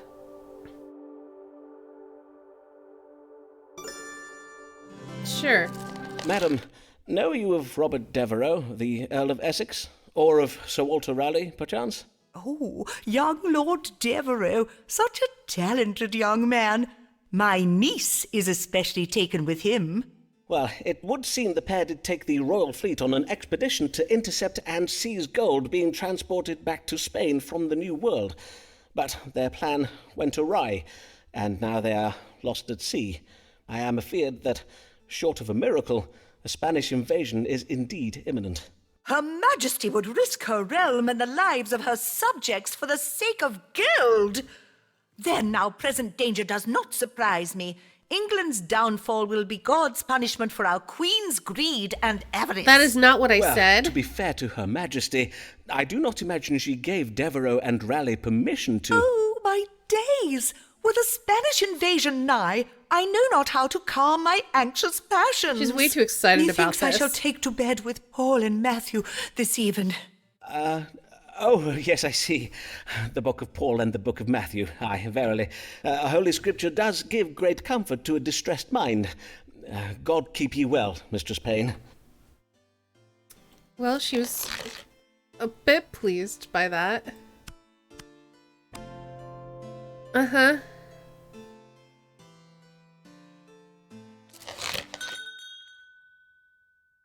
Sir, I must congratulate you on the sterling counsel you gave me in relation to my horrid cousin Barbara, whom my parents did wish me to marry. As you did predict, the wretched little fiend did at length contrive a method for ending our engagement. She has run off with the Earl of Shrewsbury, your relieved querent Lancelot Moore. Ah, okay, so now we're closer to a letter of recommendation. Pray take care, for say, did you hear what the Countess says about peace? They corrupt your humors and cause cancer tumors, so doubtless they're causing your current disease. Good morrow, Mr. Mugg. Back again so soon. And yet your red spots do seem to have faded. Aye, those spots were naught but the work of fleas. My wife did beat the rugs and banish the dogs from the house. She'll be beating and banishing me next if she has her way. Well, I am glad to hear you are faring better. What brings you this day? I have a humoral imbalance and need treating for it. A humoral imbalance, you say? Well, 'tis true that an imbalance of humours can affect a man's mood.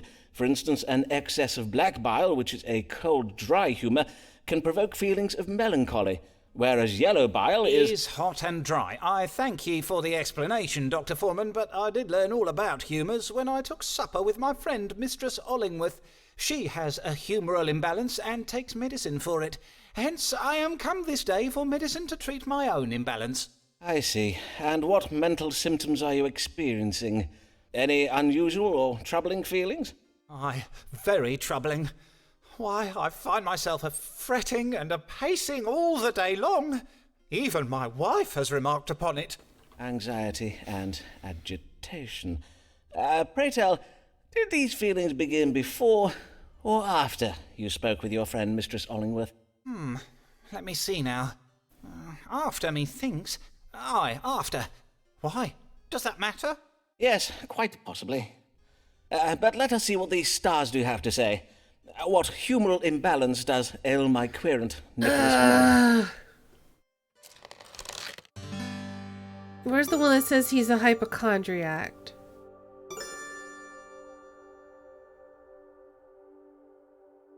We have no option that just says you're a hypochondriac.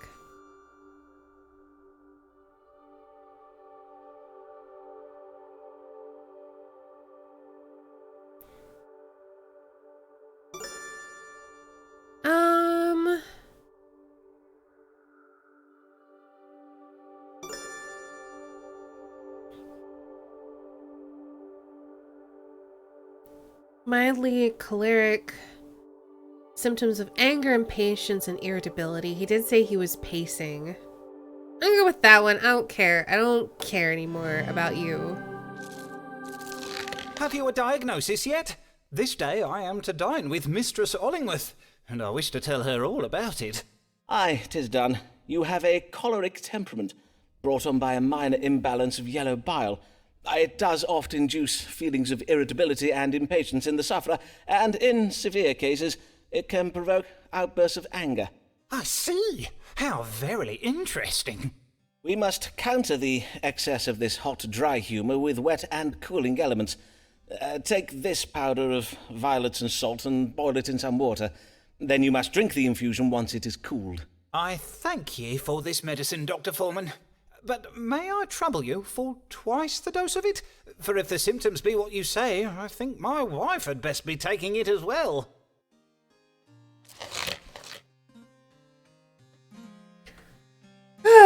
Okay, I don't care. I don't... But he's close to giving us a recommendation. Hear ye, hear ye! Spanish Armada Oh. sunk by English storm! Hear ye! He did say a storm was coming. Ah, I almost picked that one. Proving once again that God loves England more than our Catholic enemies, the Spanish naval fleet has been defeated by a mighty storm that has been raging the English Channel for nigh on 3 days. What remains of the Armada has fled back to Spain. Beachcombers are advised to wait for the storm to abate before looting corpses that have washed ashore. Here comes a son of noble birth. Know you how much his father is worth?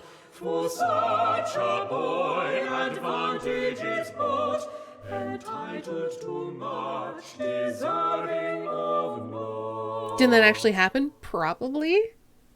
I don't really know my European history super well. Oh, sirrah, I have dire need of your counsel. Pray calm yourself, sir, and tell me of this urgent affair. Oh, verily, 'tis most urgent. A fair maiden has my heart, a maid with hair of shining gold and eyes so blue the finest sapphires grow pale with envy. But she is a most pious and demure in nature, and has many other suitors. How might I win her favour? Golden hair? But in our last consultation... let me see here in my notes. Yes, you told me your heart belonged to a maid with hair of onyx black that doth make the finest ebony go grey with envy. You mean my cousin Marion? Pish! That was naught but a childish fancy.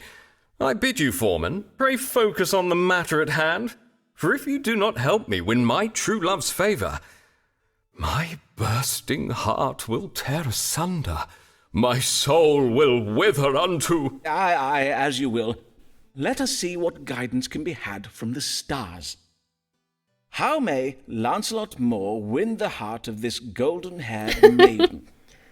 I like that advice. So yeah, we will have not received that. Oh gosh. We haven't gotten Emma Sharp back in a very long time. Sybil. We have one more meeting with Ricardo potentially. Oh. Okay. One more with Nicholas Marg. Quite a few more with Alice.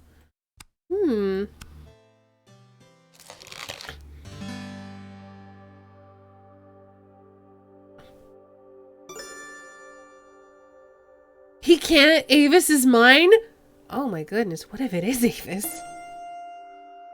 A sudden religious conversion is strongly advised. Moore's hopes will be realized, but he must be self-disciplined and patient. What if it is Avis? Because she's Catholic. The maid's secret nature is hidden beneath a veil of false religious fervor. Moore has a brutish nature. Moore may win the lady's hand in marriage with jewelry and fine things. Or Moore should lie about the size of his fortune. The maid's father has a deceitful business partner. You know what? Let's go with that one. It would seem the lady is a modest and pious maid, for the stars urge you to exercise patience and restraint. Although your rivals be fierce, your sword must remain in its sheath, if you take my meaning. Huh? Keep my sword sheathed? Oh, you think I do verily use my sword to fight with? Oh, ye gods, no. The sword I wear is purely ornamental. If you paid more attention to the current fashion, you would know that, Foreman. But that is not what I... Oh, never mind. What I mean to say is that your attack on the maid's heart must be spiritual. Have you considered converting to Puritanism? Only temporarily, of course. God's teeth! The heavens advise me to become a Puritan? In truth, this is ill to hear, for black is not a becoming colour on my person. Still, the stars do speak truth about my love, for she does oft prattle on about sin and hellfire. Good day to you, Foreman. I must go at once to my tailor to be fitted for the latest and most loathsome Puritan fashions. I kind of want the next time we see him for him to be dressed as a Puritan. But he's not happy with that reading. Oh well, I don't care. She likes a drink. She does care not what you think. Her head may end up down the sink, but Alice cares not what you think. I've already given up on getting recommendations. I'm just kind of in it for the story at this point. Good day, Mistress Black. What brings you? Oh, Dr. Foreman, I have worked myself into such a state that I have urgent need of you. Oh, you have you? Well then, let me just, Yea, I have urgent need of your counsel. I am certain that my husband Blarg is hiding a shameful secret from me. As you doubtless did note from my flushedness of face and heaving of bosom, I burn with the fever of suspicion and curiosity. Is she drunk? Indeed, I did remark a fever upon your person, and wish fervently that I may bring it to a speedy resolution. Let us see. What is this secret that your husband Thomas Blarg hides from you? Oh, also, I wanted to see Avis Allen. We do still have one more potential case with Avis. I don't know if she will come back, though.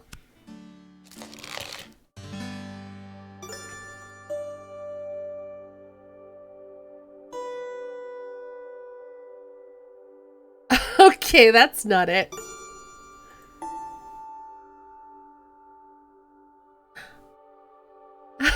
Oh no. Oh no.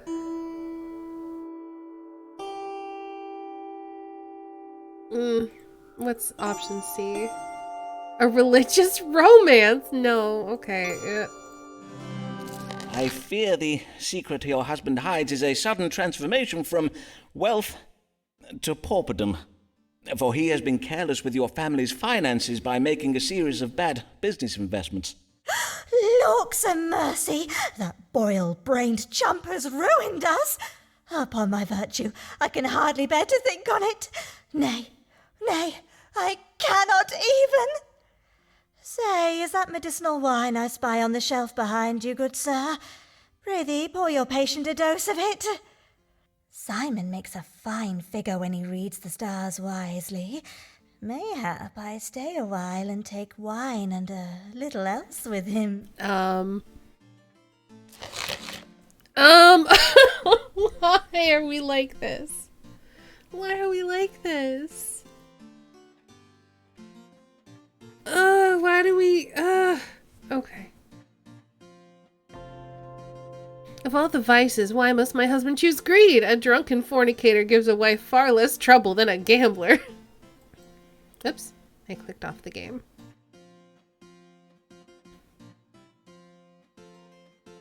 Give me 1 second. I'm trying to put this back. Alas, for little Emma, such sorrow she has borne. Welcome back, Emma. She was made alas, she has much to mourn. 'Tis vexing, 'tis trying.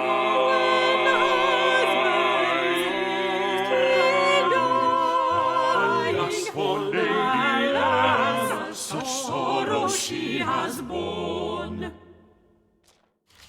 Good day, Mistress Delamere. Good day, Dr. Foreman. 'Tis Lady Di now. I remarried after poor Mr. Delamere passed. Verily? Oh, I am full sorry to hear of your husband's demise, my lady. 'Twas his weak heart, as you did warn me. John collapsed and died at a mask ball, for someone, we know not whom, came to the ball dressed as a monstrous spider. Poor Mr. Delamere. He was always so afeard of spiders. Oh, what a ghastly business. You must have been most distressed. Yes, I was. So I hope you will understand why I worry for the health of my new husband, Lord Dyer. Mayhap 'tis not at all, and yet... And yet you would wish to know so that you may rest easier. Why, of course, my lady. Pray, describe Lord Dyer's troubles to me, no matter how trifling they may seem to you. Well, I have noted that my husband awakens many times in the night to make water. Mayhap 'tis the reason why he tires so easily during the day. And he does oft complain of thirst and hunger, even after meals. Frequent urination, tiredness, dog-like appetite, and thirst. Be there anything else? There is also a small wound on his hand. It does not appear grave, yet it has not healed, even though it be some weeks since he cut himself. A wound that will not heal. Then let us see what the stars have to say. That's a bad Be there sign. any grave illness troubling Mr. John Delamere? Yeah, dude is you dying. mean Lord Henry Dyer, Dr. Foreman? I beseech your pardon, my lady. What illness troubles Lord Henry Dyer? She looks so happy, like, yes, what is it? What is troubling him? What is going to end his life so prematurely? Oh, I shudder to think. Diabetes could be. Bewitched, definitely not. Gangrene in the hand, I don't think so. The frequent urination plus the lack of healing suggests diabetes, so we're gonna go with that. It seemed Lord Dyer suffers from the diabetes. 'Tis a grave case of it, I am afeard. God mend me. Then how am I to keep my husband from dying of it? Well, the consumption of lettuce seeds and barley water can help, and you must not allow him to take honey or sweetmeats. In truth, I am a little concerned about the wound on his lordship's hand, though it be minor. 'Tis the diabetes that prevents it from healing. Oh, then what should be done about it? Take Lord Dyer to a barber surgeon, where he may have leeches applied to his wound. This will draw out the corrupt blood to hasten the healing. But prithee, be sure that your husband never cuts himself again, for the corruption of blood such cuts occasion in a sufferer of the diabetes, well, they oftentimes prove fatal. Oh, then I shall do precisely as you advised, Dr. Foreman. I thank ye heartily, sir. Good day.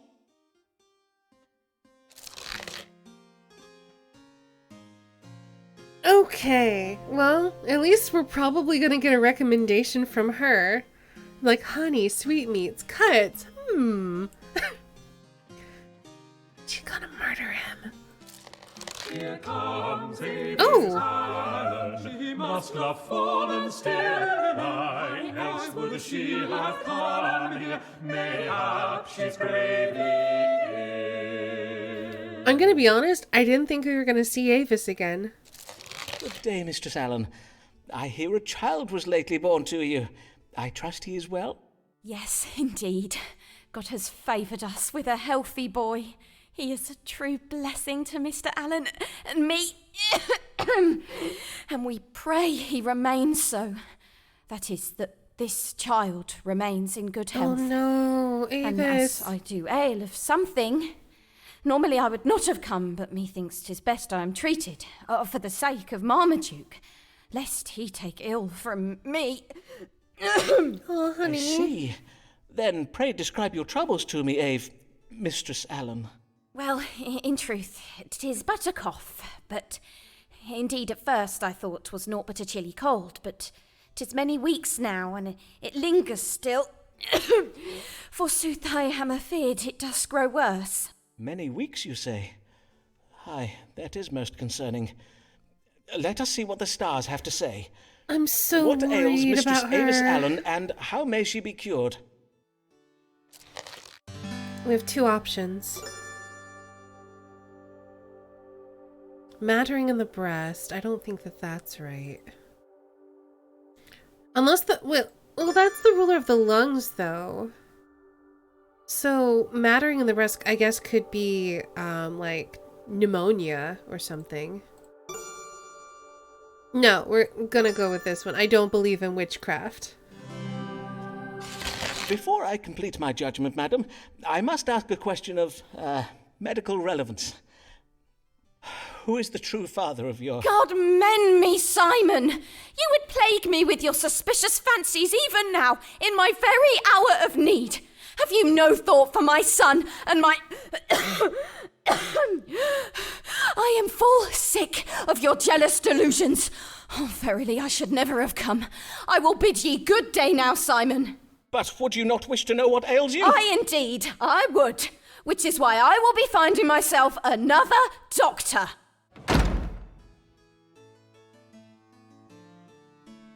Simon, why are you like this?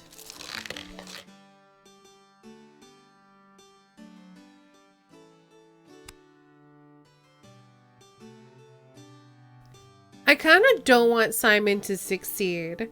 Simon's terrible.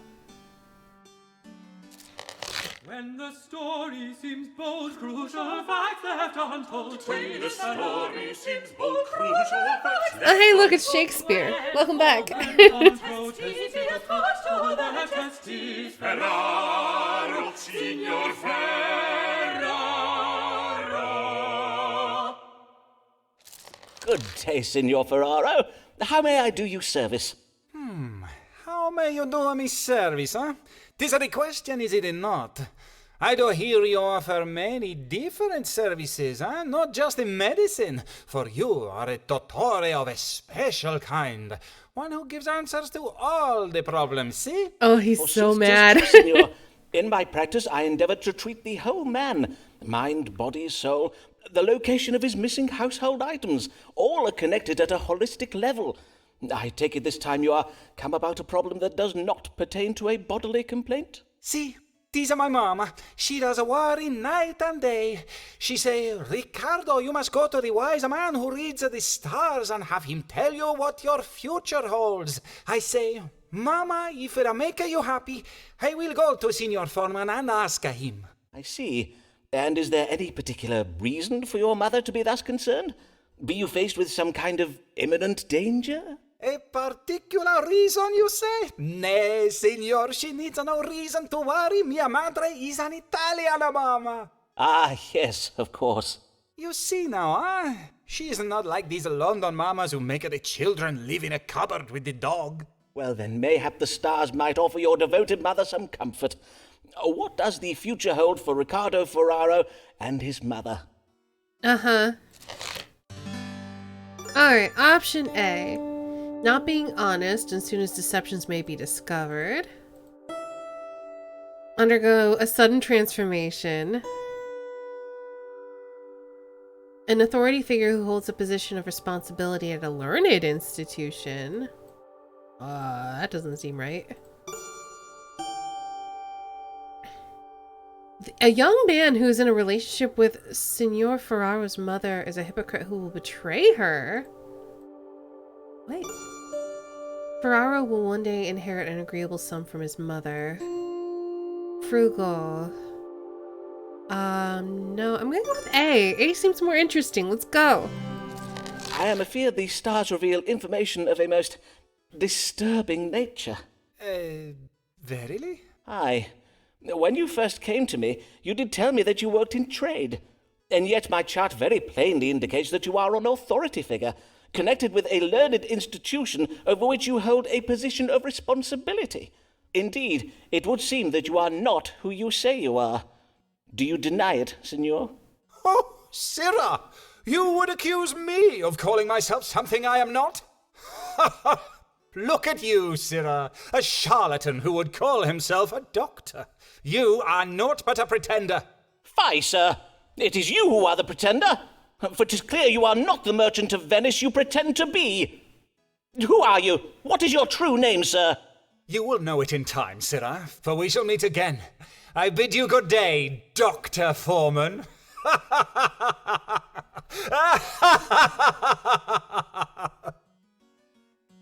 So I guess he's not going to give us a letter of recommendation, huh?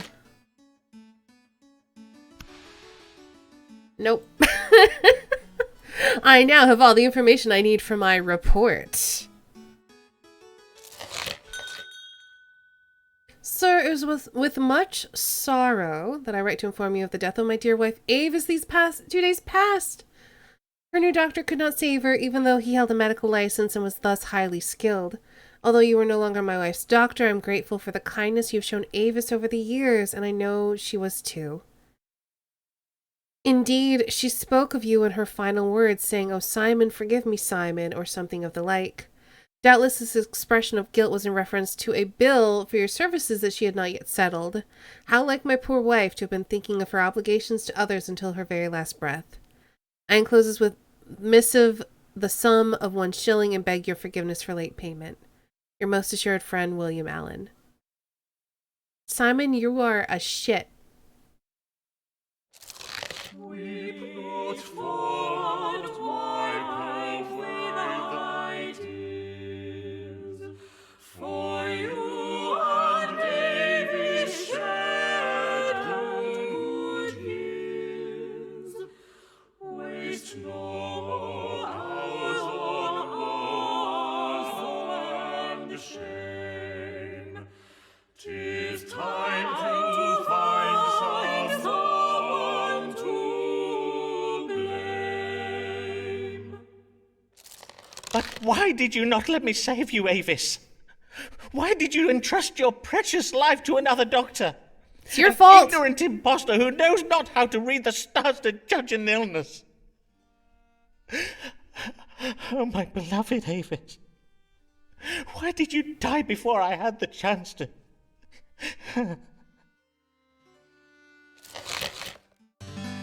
Alright, who's to blame for the death of my beloved Avis? Mostly you. You were pretty terrible.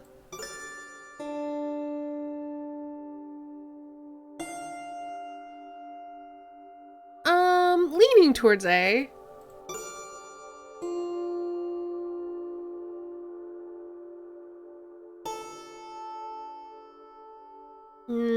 I don't think it's B.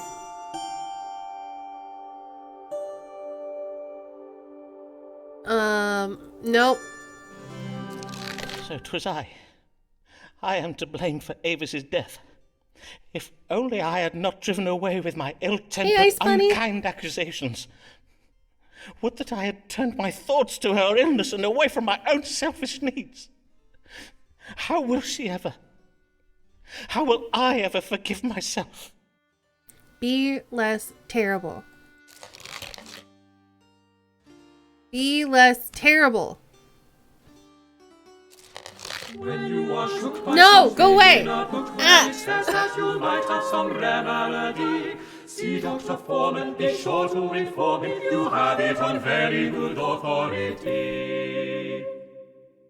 Hey, Mug. Good day, Mr. Mug. What brings you? I am exceeding ill, Dr. Foreman. Verily I am. And you know my wife. She is refusing to hear anything about it. 'Tis but another of your delusions, Nicholas, she says. She will not even look at it. Look at what? Oh, I see. You may pull up your breeches now.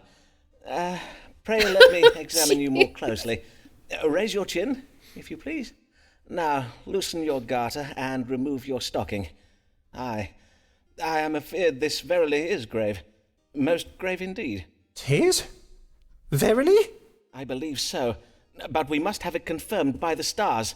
Let us consult them now. What explains these swellings that have arisen on various parts of Nicholas Mugg's body? Okay, random swellings. Let's take a look at our options.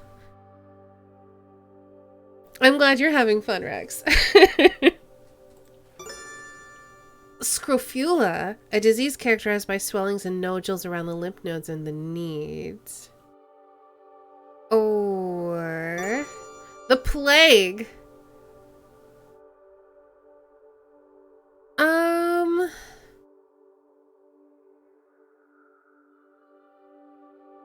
But wait.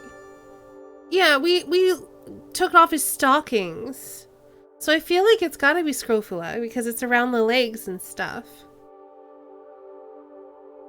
But he also dropped his pants, so yeah, I don't know.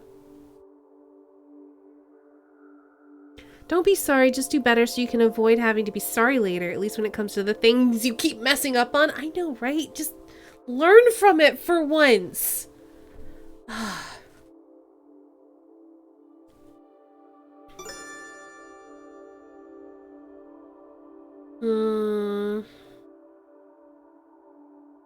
Well, syphilis is not an option, Ori.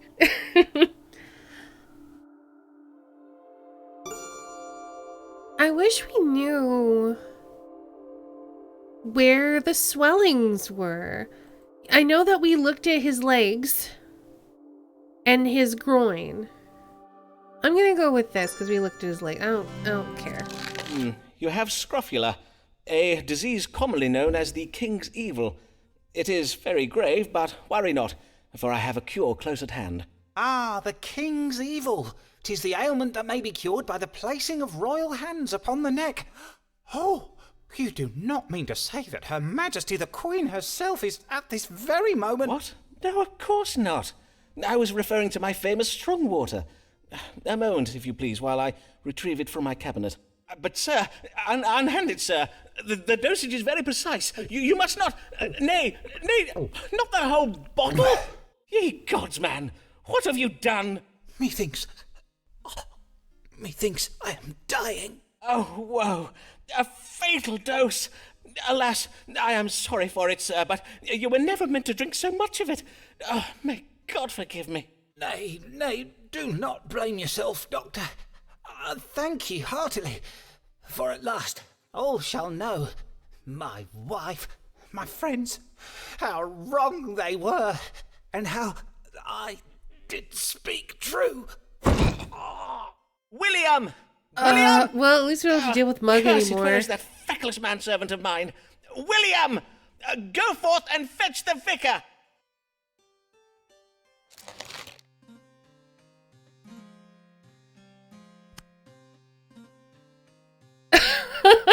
Well, he's not going to give us a letter of recommendation, is he? Considering the fact that he is quite deceased. Mr. Foreman, you have been called before this assembly of the College of Physicians to answer the charge of practicing medicine without a medical license. What have you to say in your defense? Would you deny practicing medicine, sir? Why, no, I would not deny it. My practice is well known. Indeed, since I helped cure the plague of '92 with my strong water... Then you admit you have committed this most grievous offence. Ah, well, 'tis true I'm not technically licensed, but I fail to see how... You fail to see? Then permit me to enlighten you, Oh, sir. you're right! A medical license assures the residents of London that a physician has the necessary education and skill to treat them. By practicing without qualification, you have not only broken the law, you have endangered the lives of your patients. Indeed, we have received reports that a man by the name of Nicholas Mugg, a wig maker of Silver Street, has lately died under your care. Aye, well, that was most lamentable, but not my fault, sir. Mr. Mugg took a far greater dose of my strong water than I advised him to. He chose the dosage himself. In truth, one might say that the cause of death in this instance was, well, Nicholas Mugg practicing without a medical license. Silence, Mr. Foreman! Your impudent japery may well be suffered by your patients, but it will not be tolerated here. I do apologize, Mr. Smith. Besides the death of this patient, we have gathered ample evidence of your malpractice, Mr. Foreman. Indeed, we have had this illegal operation of yours under observation for quite some time. 'Twas you, Riccardo Ferraro, the merchant from Venice. All along he was you, Richard Smith, the Queen's royal physician. Then I take it, Mr. Smith, you were unsatisfied with the medical care I gave you? Sir, we are well aware of your occult practices. What you so boldly call medical care was naught but advice conjured up by means of dark magic. You have no understanding of physic or astrology. But my knowledge of both physic and astrology is unparalleled. If that is so, then doubtless you will happily submit to having your knowledge examined before this assembly. Which planet or star represents authority? The sun? I feel the moon is women. Mars is like conflict and war. I don't remember what Mercury is. Help. Chat, help. What's Mercury? It's either the sun or Mercury. Oh no, help me. Sun, I'm pretty sure. I think so.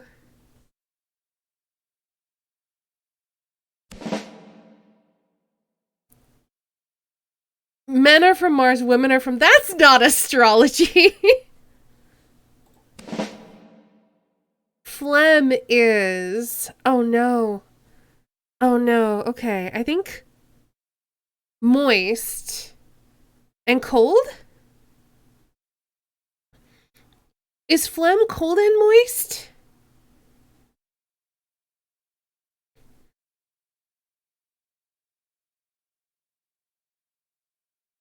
Chat, you're allowed to help. Is it cold and moist? Or is it hot and moist? I don't think it's cold and dry. I'm pretty sure that's one of the other ones. I think it's like a bile.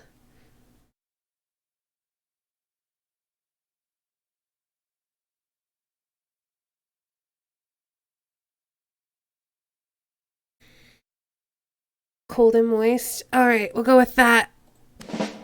Oh gosh. Zodiac rules over the privy parts.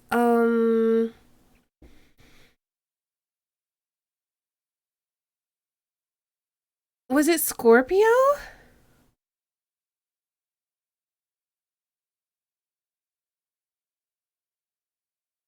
Yeah, I think it's Scorpio. Silence! Simon Foreman, it is apparent your answers were given to you by demon spirits How dare that you have you! been communing with under the table. Constable, shackle this man and take him from Chat, hence to your jail. demon spirits. But sir, this is most unjust. Pray afford me the chance to unhand me, you rogue. You crushed it. Chat, your demon spirits.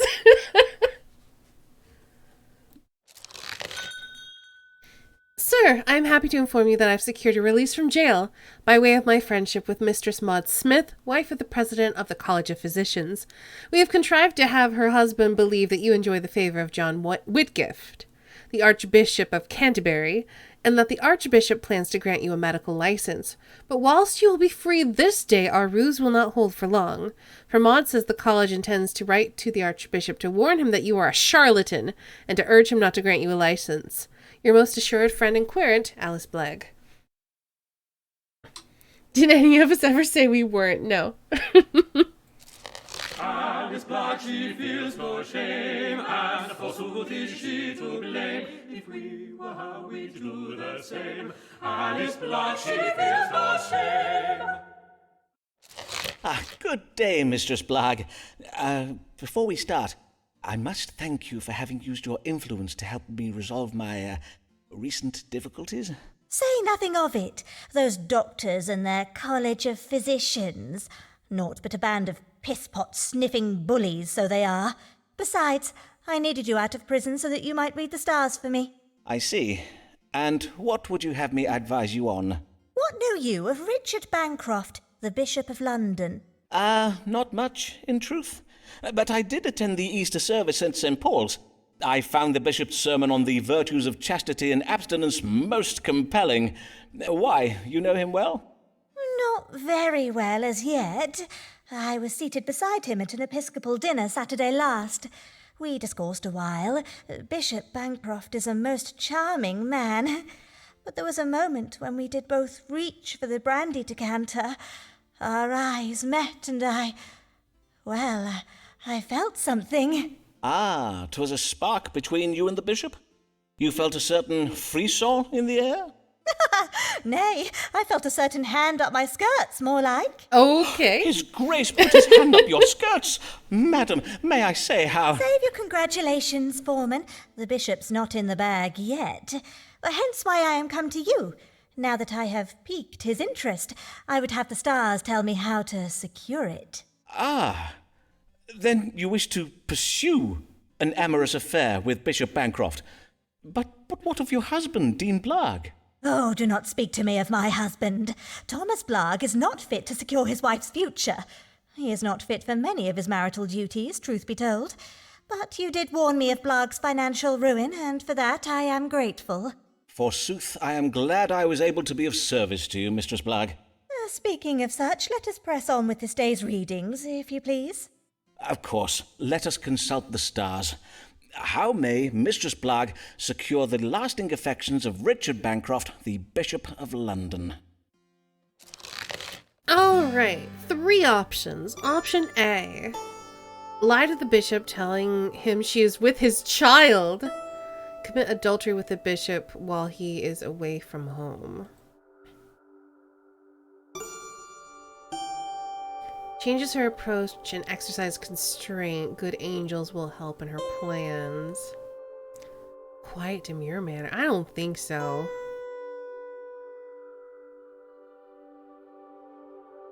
Tell her some hard truths. Maybe. I don't like it. Engaging in sin would go against Alice's Christian instincts. Alice is being careless. I don't care about that. We're going B. The stars advise you to conduct your wooing of the Bishop Bancroft with constraint and discipline. You must be strict. Allow him no intimacies. I see. Keep the bishop's hands off me till he begs for it. Until he be driven so mad with lust he would offer anything for a tumble. 'Tis one interpretation, certainly. 'Tis true that Lady Anne Boleyn found success with such a stratagem in her pursuit of the late King Henry Tudor. At least, up to a point. Aye, poor lady. Be there anything else? My chart does also advise you to adopt a manner that is quiet, gentle, and demure. Verily, I will not lie. This is beginning to sound like a cod's load of work. Mayhap I play dumb with the bishop and merely nod and smile at everything he says. It is the stratagem used by Jane Seymour, I believe. And unlike Anne Boleyn, she bagged her king without losing her head, did she not? All right. Yes, your grace. Nay, your grace. Pray remove your hand, your grace. Needs a must, but bugger this for a lark. Oh my goodness, I like her a lot. Lancelot more, lovely his passion, lacking in mind, fulsome in fashion, the unwise truths, cause him much hurt, he yet persists in chasing the skirt. Good day, sir, and well met. Oh, pray tell, did you secure the hand of the golden-haired maiden? Yeah, verily I did. My religious conversion to Puritanism did work wondrous well to win her favour. Ah, then my advice was sound. Aye, after I told her that I thought the Queen dresses like a strumpet, the Pope is the demon son of Satan, and that Will Shakespeare and his players should be driven into the Thames to drown, she became convinced of the purity of my soul. I was made the happiest of men. Then I must congratulate you on your forthcoming nuptials. Will you be having a summer wedding, or...? Congratulate me? Do not congratulate me, Foreman. for I am the unhappiest of men. It was but a day after our engagement was announced that my love became afflicted with the smallpox. Naturally, I was all a terror. Would she perish? So wretched was I with fear, I almost died of fright. Aye, naturally. Smallpox is a most terrible disease. I intend to write a small treatise on the subject. But then, alas! Fate struck the cruelest of blows upon my soul. Oh, verily. Poor I'm girl. guessing she's covered in May pock she marks rest in now. peace. Or re-squeeze in pace, as we Latin scholars say. What? Nay, death would have been a mercy. For once cured, the maid arose from her sickbed bearing hideous scars. Her once fair cheeks, thus so cratered, to make the very moon wane with envy. Oof. I see. And now you wish to extract yourself from your engagement, I presume. Naturally. But her brother and father are fearsome men with a taste for rough sport, and her mother's tongue is as sharp as a barber's blade. I worry that my breach of promise may be taken ill. Then let me see if I may fathom the family's reaction from the stars. What will become of breaking your engagement to this once fair, now pox-scarred maid? This guy's terrible. Alright. Hope regarding the young lady's forgiveness. Maiden will bear the dissolution of her engagement with quiet grace. Maiden's father's being careless with his legacy. Most careless of him to betroth his daughter to such a mump-headed snatch grabber. Or... oh. Yeah, you better be careful, my friend. The stars suggest you have much to fear from this family. Aye, you must flee England at once. For according to my precise calculations, based on the current alignment of the planets, let me see now. Yes, you will be branded a cock-born snatch-grabbing knave of the lowest order, who deserves to be disemboweled with a pudding spoon. That is, if I'm not mistaken. And not even God is on your side, for it is his plan that you may be dragged into a foggy-headed confusion so as to render you defenseless against the family's dark intentions. Oh, good sir, you must heed my warning and never show your face in London lest you be set upon most violently. God's blood! I must flee England's shores and never show my face, you say? But whither shall I go? Hold, I have it. Be it not carnival season in Venice, when citizens do hide their faces behind masks? Oh, and with such style. I thank you, Foreman, for you have been most helpful. I must fly at once to my tailor to be measured for the latest Venetian fashions.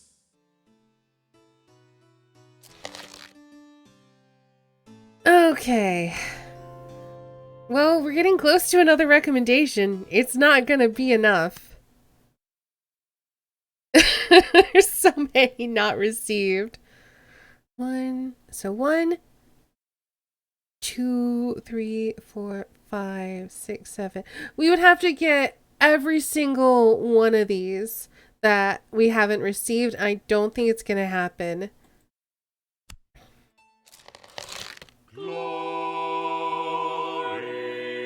Oh, you're new, aren't you?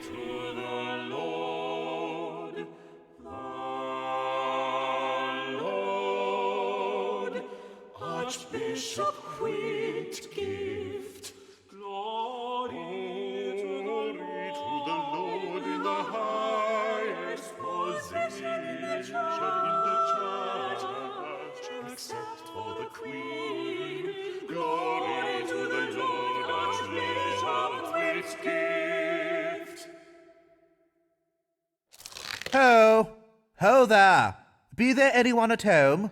Is it? By the saints, 'tis none other than Archbishop John Whitgift. Your Grace, I am most honoured by this most unexpected visit. Truly, 'tis most unexpected, as I just so happened to be passing by. Indeed, I was riding by in my carriage when I found myself struck ill. My chaplain did suggest I take rest at the nearest residence, which did so happen to be this small dwelling. Forsooth, these rooms have the look of a physician's consulting chambers. Mayhap you are a doctor?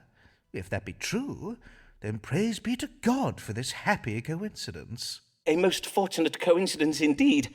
I am Simon Foreman, a doctor of astrology and physic. At your service, your grace. Well then, Dr. Dr. Foreman, was it? Perchance you will tell me what ails me. I feel a kind of pain and heaviness in my side, and I know not if this be related, but my skin has of late become it's most hepatitis. unattractive in appearance. Pain in the right side of the body and sallowness of the skin. Her Majesty did remark upon it most wittily the other day at a meeting of the Privy Council. Your face does serve as a warning to us all, Archbishop. Her Majesty the Queen, verily. A moment, if I may, your grace, while I consult the stars. What does cause the suffering of his grace, the most reverend John Whitgift, the Archbishop of Canterbury? You sound so nervous. Okay, jaundice, gala. Yeah, it could definitely be that. What's this? No, it's, of the two options, it's this. You are afflicted with jaundice, your grace. Yellow bile has seeped into your skin, causing it to become yellow-hued in appearance. 'Tis the jaundice, is it? I see. Pray, have a servant boil this pouch of herbs in water. The liquor is to be injected up the fundament once each day. No! It should Up draw the fundament. collar away from your skin and into your bowels. William! Excellent. I will have my chaplain see to it. My. Who do we have here? Before you take your leave, your grace, I would have my manservant William let blood from your right arm. Indeed. Very well, then. Before you depart, your grace, perchance I might trouble you with a request of my own. Good day, sir. My chaplain will settle payment with you anon. Everyone loves our manservant. Most pleased. Ooh.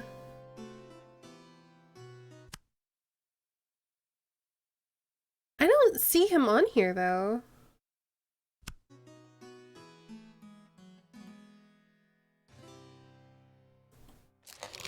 What does it matter if errors he makes? Let others mend other things Essex breaks. Our Lord has much to gain from the risks he takes. Commoners may pay, but nobles only learn from their mistakes. Good day, my lord, and well met. Indeed, methinks I have not seen your lordship since last year, afore you set off with Sir Walter Raleigh to capture those Spanish treasure ships. Ah, yes. Doubtless you heard what became of that expedition. The town criers called it Raleigh and Essex's gold piracy fail, declaring it the biggest balls-up since the English Armada. Aye, 'twas most ill-mannered of them, if I may remark. The directions you gave me were entirely wrong, for we never came across the Spanish fleet. Indeed, we found ourselves becalmed in the middle of the Atlantic Ocean. Raleigh blames me for it, and although I did explain to him that it was entirely your fault, as I had gotten the navigational coordinates from you, that seemed to bother him even more. My lord, I am full sorry for any error I may have made in my calculations. Forsooth, I pray I may assist you better this day. What is it you would ask of the stars? I would have you tell me how I might regain the favour of the Queen. Indeed, 'tis strange she has not yet gotten over her displeasure, for the incident did occur many months ago.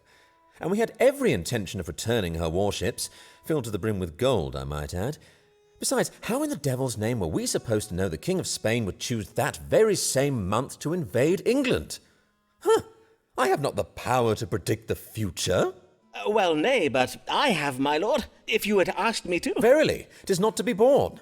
Only last week at a meeting of the Privy Council, during a minor disagreement regarding the Catholic rebellion in Ireland, she called me an impudent lordsplainer, whereupon she rose from her chair and mollywopped me in the face. I half drew my sword upon her. You mean the Queen? Aye, indeed. Her behaviour was most shocking. I even asked the royal physician whether she may have lost her mind. She is, after all, most elderly. But Mr. Smith assures me she is in very fine health and is in full control of her faculties. Her Majesty's behaviour is a mystery indeed, although mayhap it should not surprise us. A man's reason is oft insufficient to fathom the workings of the feminine mind, and, in such cases, he may have little choice but to call upon divine wisdom. To wit, let us see what the stars can tell us. What must Lord Devereux do to regain the Queen's favour? All right. 2 options. Turning his working relationship with the Queen into... okay. Be gentle. And pretend to be in love with the Queen. Oof. Should not act in haste and make an intelligent suggestion. Yeah, okay.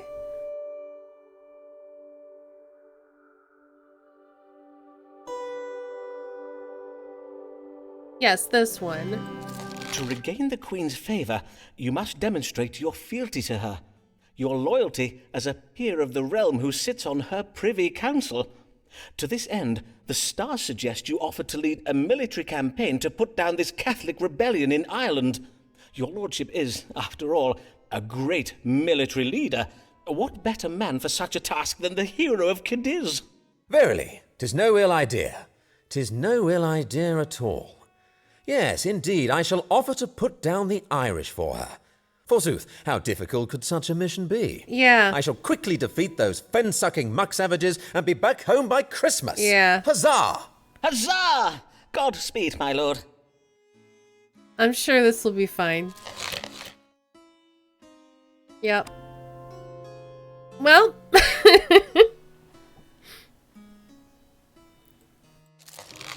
Our hero Simon Foreman's not a Catholic. He disapproves of Mary for her views, they make him sick. But pray he does not tell her, lest she punch him in the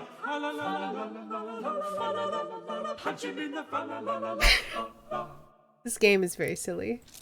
Good day, Mistress Payne. How may I help you this day? Blessed day, Dr. Foreman. I am just come from taking my niece to visit Rochester Cathedral. Thomas Blogg is the cathedral's dean, I believe. Know you of Dean Blogg? Aye, I know something of him. Verily, that man is a model to us all. Under his stewardship, the cathedral's decadent furnishings have been stripped away. He has even replaced the silver candlesticks with pewter. Such pious modesty in the sight of God. Has he indeed? How very interesting. And, godly, yes. But what is it that brings you this day? Before I begin upon my business, Dr. Foreman, I must insist you acknowledge your failings. You were most wrong to frighten me with these notions of England being invaded by the Spanish. Sorry. Ah, yes, that. Though, to be fair, I do not think anybody could have predicted the storm that sunk the Spanish ships. It was most unexpected. And we must give thanks to God for the divine vengeance he wrought upon the heretics. I did hear that by morning our beaches were verily littered with the corpses of Spanish sailors. Praise be to the Lord, his glory to behold. Yes, praise be. But all the same, you seem anxious this day, Mistress Payne. What is troubling you? Indeed, I am troubled, Dr. Foreman. I fear for the Queen's health. Everyone is saying that as she is exceeding old, she is soon to die.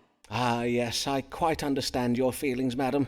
How we love our good Queen Bessie. Long may she reign. But will she? That is the question, is it not? For she cannot live forever, and when at last she does expire, we shall be stricken with such lamentation and grief. Mayhap you, but not I. Elizabeth Tudor is naught but a sceptred whore, but still a Whoa. whore who presides over the Church of England and keeps Rome at bay. And without an heir, who knows what manner of foreigner may succeed her when she dies? For all we know, he may flood the land with foul popery. Foul popery? I take it you do not care for dried floral arrangements. But, madam, surely fresh flowers are more customary at royal funerals. Did you not heed me, Mr. Foreman? I wish to know whether the English throne is safe from a Catholic successor. Yes, Don't of course. worry, you're supposed then to, let us Ori. consult the She's stars. terrible. Is our queen's long reign in danger of ending soon? And if so, do we risk a Catholic succeeding her to the throne? Okay, let's take a look. Queen's in love. Unexpected pregnancy. I don't think that's what happens. Queen's legacy is safe. Even if she dies, her successor will remain head of the Church of England and loyal to the Anglican faith. Bonds between nations will be creatively disrupted with violence and austerity will be imposed as a result. Cooperation offered by a foreign country is not what it seems. This doubtless represents England's ally, King James of Scotland. Who ends up succeeding Elizabeth the First?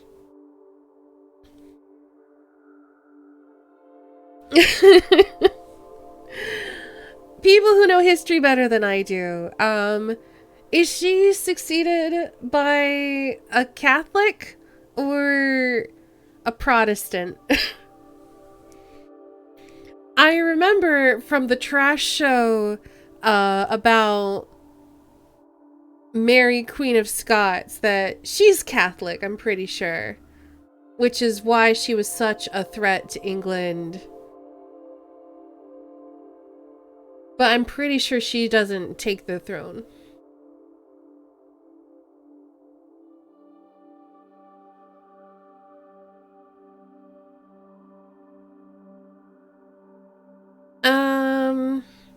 Alright, I think I'm just gonna go with B then. The Queen's prognosis is good, madam. God will ensure she remains in health for some years yet. And when at last Her Majesty does expire, whomever succeeds her will happily take his place at the head of the Church of England. It's all good, I may Ori. assure you that England will not revert its allegiance to the Church of Rome. Ah, praised be! To know that England shall remain safe from Satan's earthly servants is well indeed. Fare you well, and may God give you a blessed day, Dr. Foreman. Yep. Given that she was a little pleased with the reading, I feel like probably the wrong option, but it's fine. We are never going to get her recommendation, so it's not a problem. Rejoice, rejoice in the Lamb, served by his bishop, to his guests for dinner at his palace in love. Rejoice, rejoice in the Lamb, and beef, and fruit, and swan pie. Good day, and well met, Lord Archbishop. What a pleasure it is to welcome your grace once more to my humble consulting chambers. Do you ail of something, sir? Nay, I am in good health. I am come for information. That is, I am come for an astrological reading concerning one of my deans, Thomas Blagg, the Dean of Rochester Cathedral. I hear you are acquainted with him, are you Maybe? not? Yes, so please your grace. I am honoured to say that Dean Blagg is one of my querents. I see. What a remarkable coincidence. Then you may know that Dean Blagg has been petitioning me to promote him to the rank of bishop, specifically to grant him the vacant seat of the bishopric of Salisbury. Oh, no. I wonder if you, that is, if the stars and planets and so forth, might tell me if there be any reason why Thomas Blagg might not be a fitting candidate for such a position not very of good with money. responsibility. I see. Then let us see what the stars can tell us. Hold on. Yeah, okay, there's no way. I don't think there's any way that Thomas is going to... Well, I get... Oh, gosh. Should Thomas Blagg, Dean of Rochester, be made the Bishop of Salisbury? No.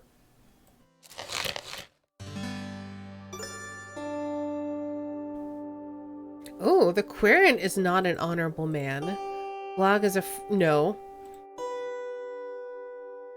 No. No.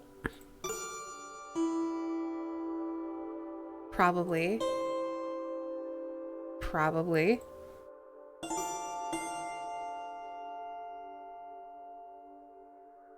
No.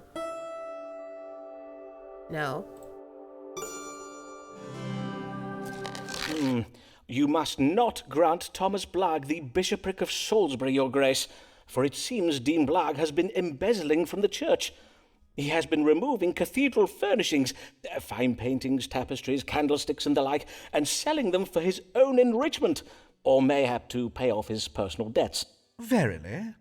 Well, I do hear it remarked that the Rochester Cathedral has been looking a little Puritan of late. Mayhap I shall have my chaplain cast an eye over the cathedral accounts. Before you leave, Your Grace, perchance I may broach a small matter of my own.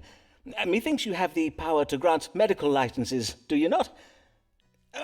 Although I am an experienced physician, you may have heard of my work during the plague of 1592, for instance, I am not technically licensed to practice medicine. It has been causing some administrative troubles of late. I wonder if Your Grace might condescend to help me by... You would have me grant you a medical license, would you? Yes, please. I suppose that might be arranged. Leave it with me, and I will have my chaplain look into it. I thank you heartily, Your Grace. Your Grace is most generous.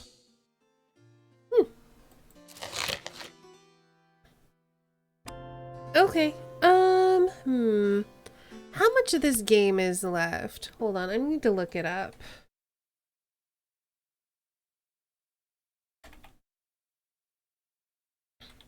Because I thought it was shorter than this. Oh, it's a 6-hour game. Okay. We're gonna have to stop here then, unfortunately. So we'll have to finish this another time.